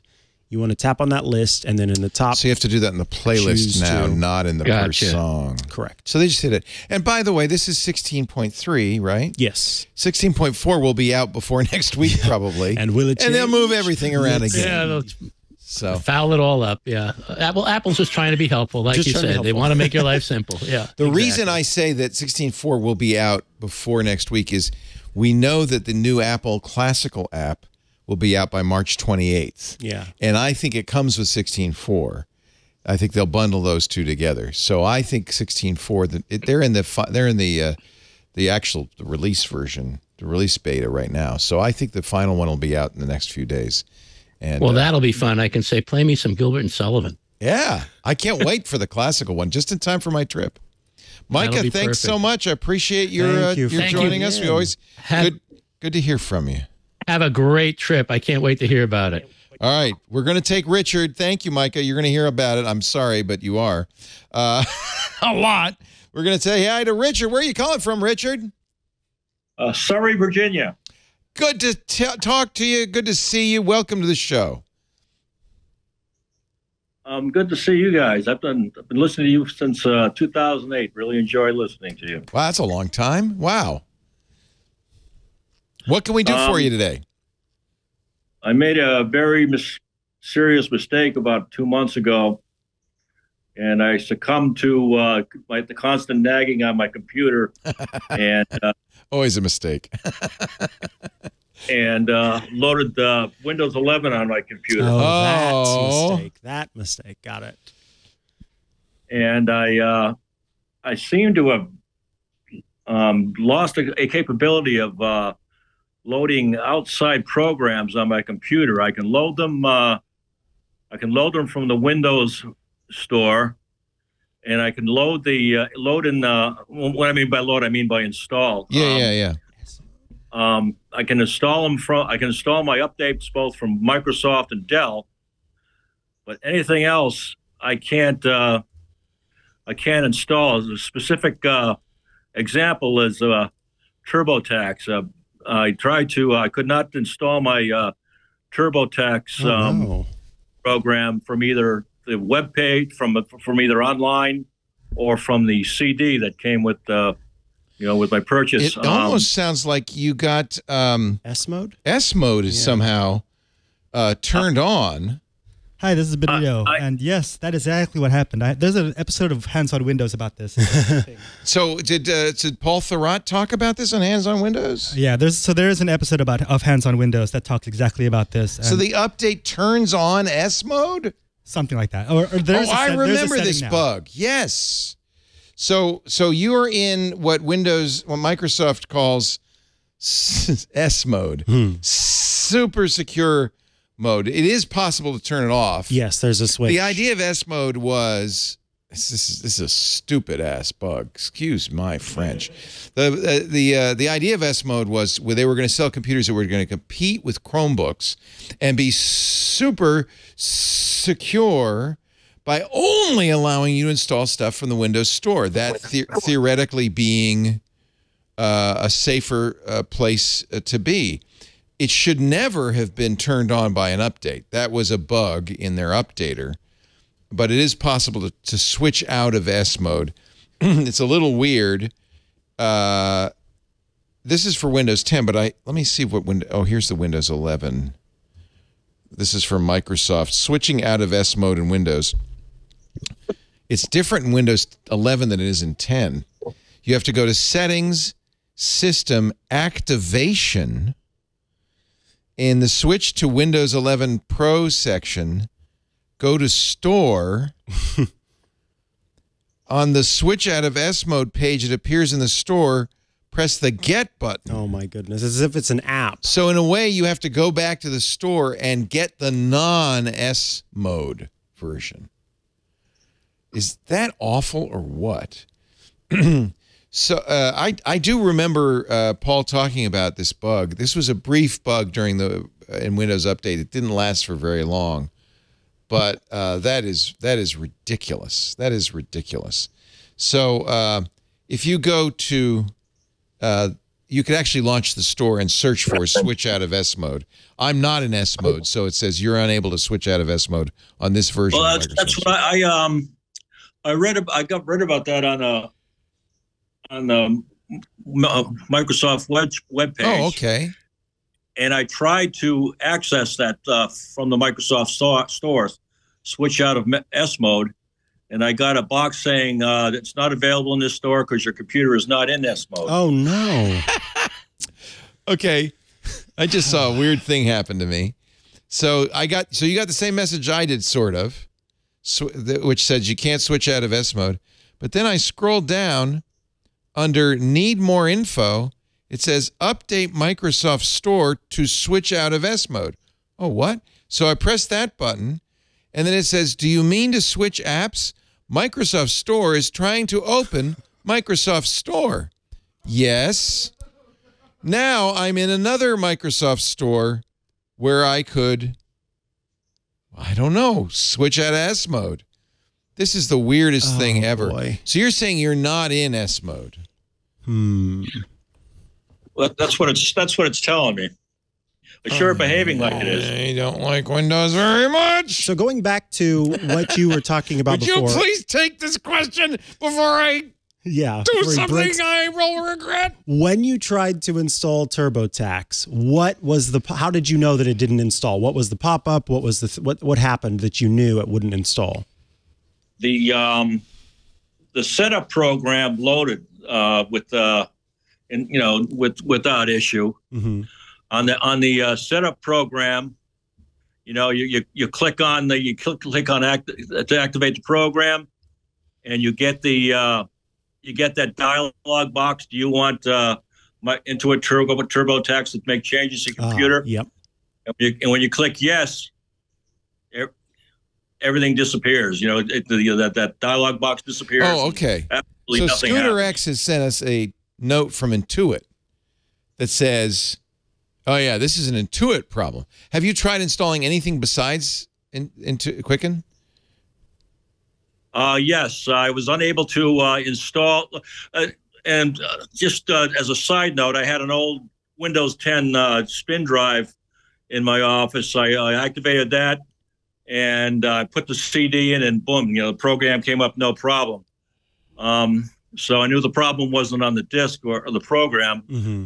I was also unable to download. I bought a new computer. I was unable to download the drivers for the new printer. Yeah, it's starting I was unable to drive the. Yeah, see, if you're in S mode, you wouldn't be able to go to the Intuit page and download it at all. Yeah, I think there's some sort of administrator lock that's going on here, because you're saying you're getting to the screen where it takes over that whole screen, the screen darkens, and then it says, do you want to allow this app to control the system or whatever? And you say yes, and then that goes away, and then nothing happens. And now you're saying that you tried to install something else and install drivers, and you're not able to install drivers. It seems like there's a permissions thing going on. So Ray Thoth in our chat room, we got to run because we're really way out of time. But Ray Thoth in our chat room has also given me this from answers.microsoft.com.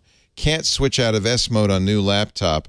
And from a independent advisor, a couple of extra tips. If you can't do the go to store thing, there is in the task manager, if you go to services, apparently a service WUAUSERV. So Windows UAU serve, restart the service, restart the system. Oh my. Then there's I think a related or unrelated third method, but I'm going to put this in the show notes also. We'll put this link in the show notes also. This is just a mess. Yep. This is just a mess. I don't know exactly what's going on.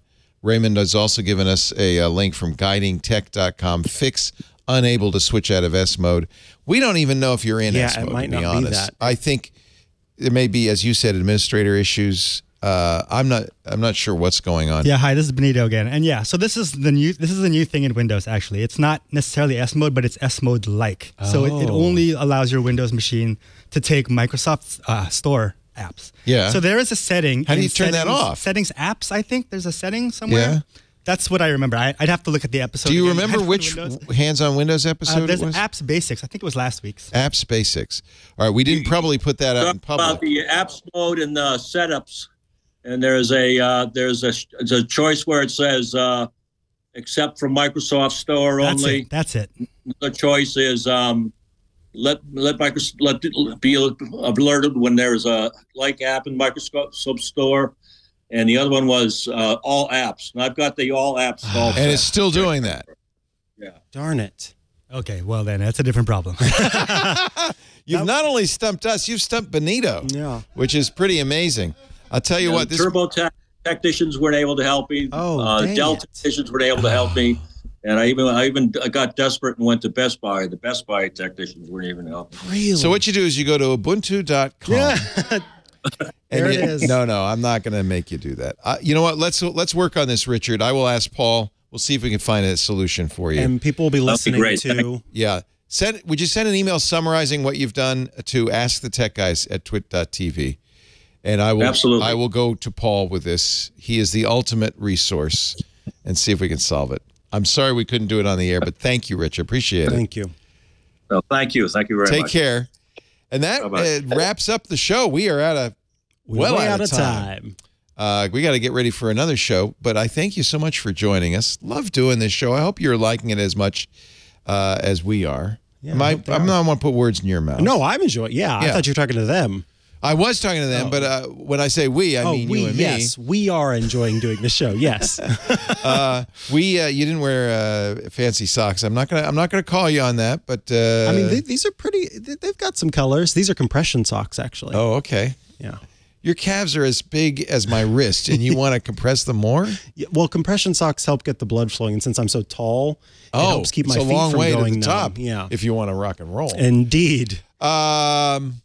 We do this show Sundays. We try to do it around 11:11 Pacific time. But I tell you what, tune in at 11 a.m. Pacific. That's 2 p.m. Eastern time. That's 1800 UTC. Sundays at live.twit.tv. You have an audio or video stream there. If you're watching live, chat live with our great IRC. They've been very handy for this show. Thank you, IRC. We also have a wonderful Discord. Also handy for us. We love our Discord. That's part of Club Twit. If you're not a member of Club Twit, $7 a month gets you ad-free versions of this show, all the other shows, including Hands on Windows, the shows we don't put out in public, Hands on Macintosh with Micah Sargent. $7 a month, and you get access to this fantastic Discord with all the animated. He's looking for the socks right now. Yeah. All the animated GIFs all the time, plus discussions about all the other geek subjects at the Twit Plus feed. Go to twit.tv/clubtwit if you're interested. It helps us out a lot. It helps keep all this stuff going and flowing. Hey, before I leave, I am going away for 3 weeks. Who's going to be on the show? Yeah, I'm so excited. First, we've got Aunt Pruitt who'll be joining me in one of these chairs. And then, all the way from London, it's going to be Rosemary Orchard. But she'll be here in person. Oh, yeah, that's exciting. Very exciting. And then we have the very awesome home theater geek himself, Scott Wilkinson, will be joining us here in the studio too. I don't think they're going to want me back. Could you do a worse job of filling in for me from now on? I don't. Yeah, I will. I'll wear even more boring socks while you're gone. We'll see you next time. I'll see you in a month. Bye-bye. Hey, we should talk Linux. It's the operating system that runs the internet, a bunch of game consoles, cell phones, and maybe even the machine on your desk. But you already knew all that. What you may not know is that Twit now has a show dedicated to it, the Untitled Linux Show. Whether you're a Linux pro, a burgeoning sysadmin, or just curious what the big deal is, you should join us on the Club Twit Discord every Saturday afternoon for news, analysis, and tips to sharpen your Linux skills. And then make sure you subscribe to the Club Twit exclusive Untitled Linux Show. Wait, you're not a Club Twit member yet? Well, go to twit.tv/clubtwit and sign up. Hope to see you there.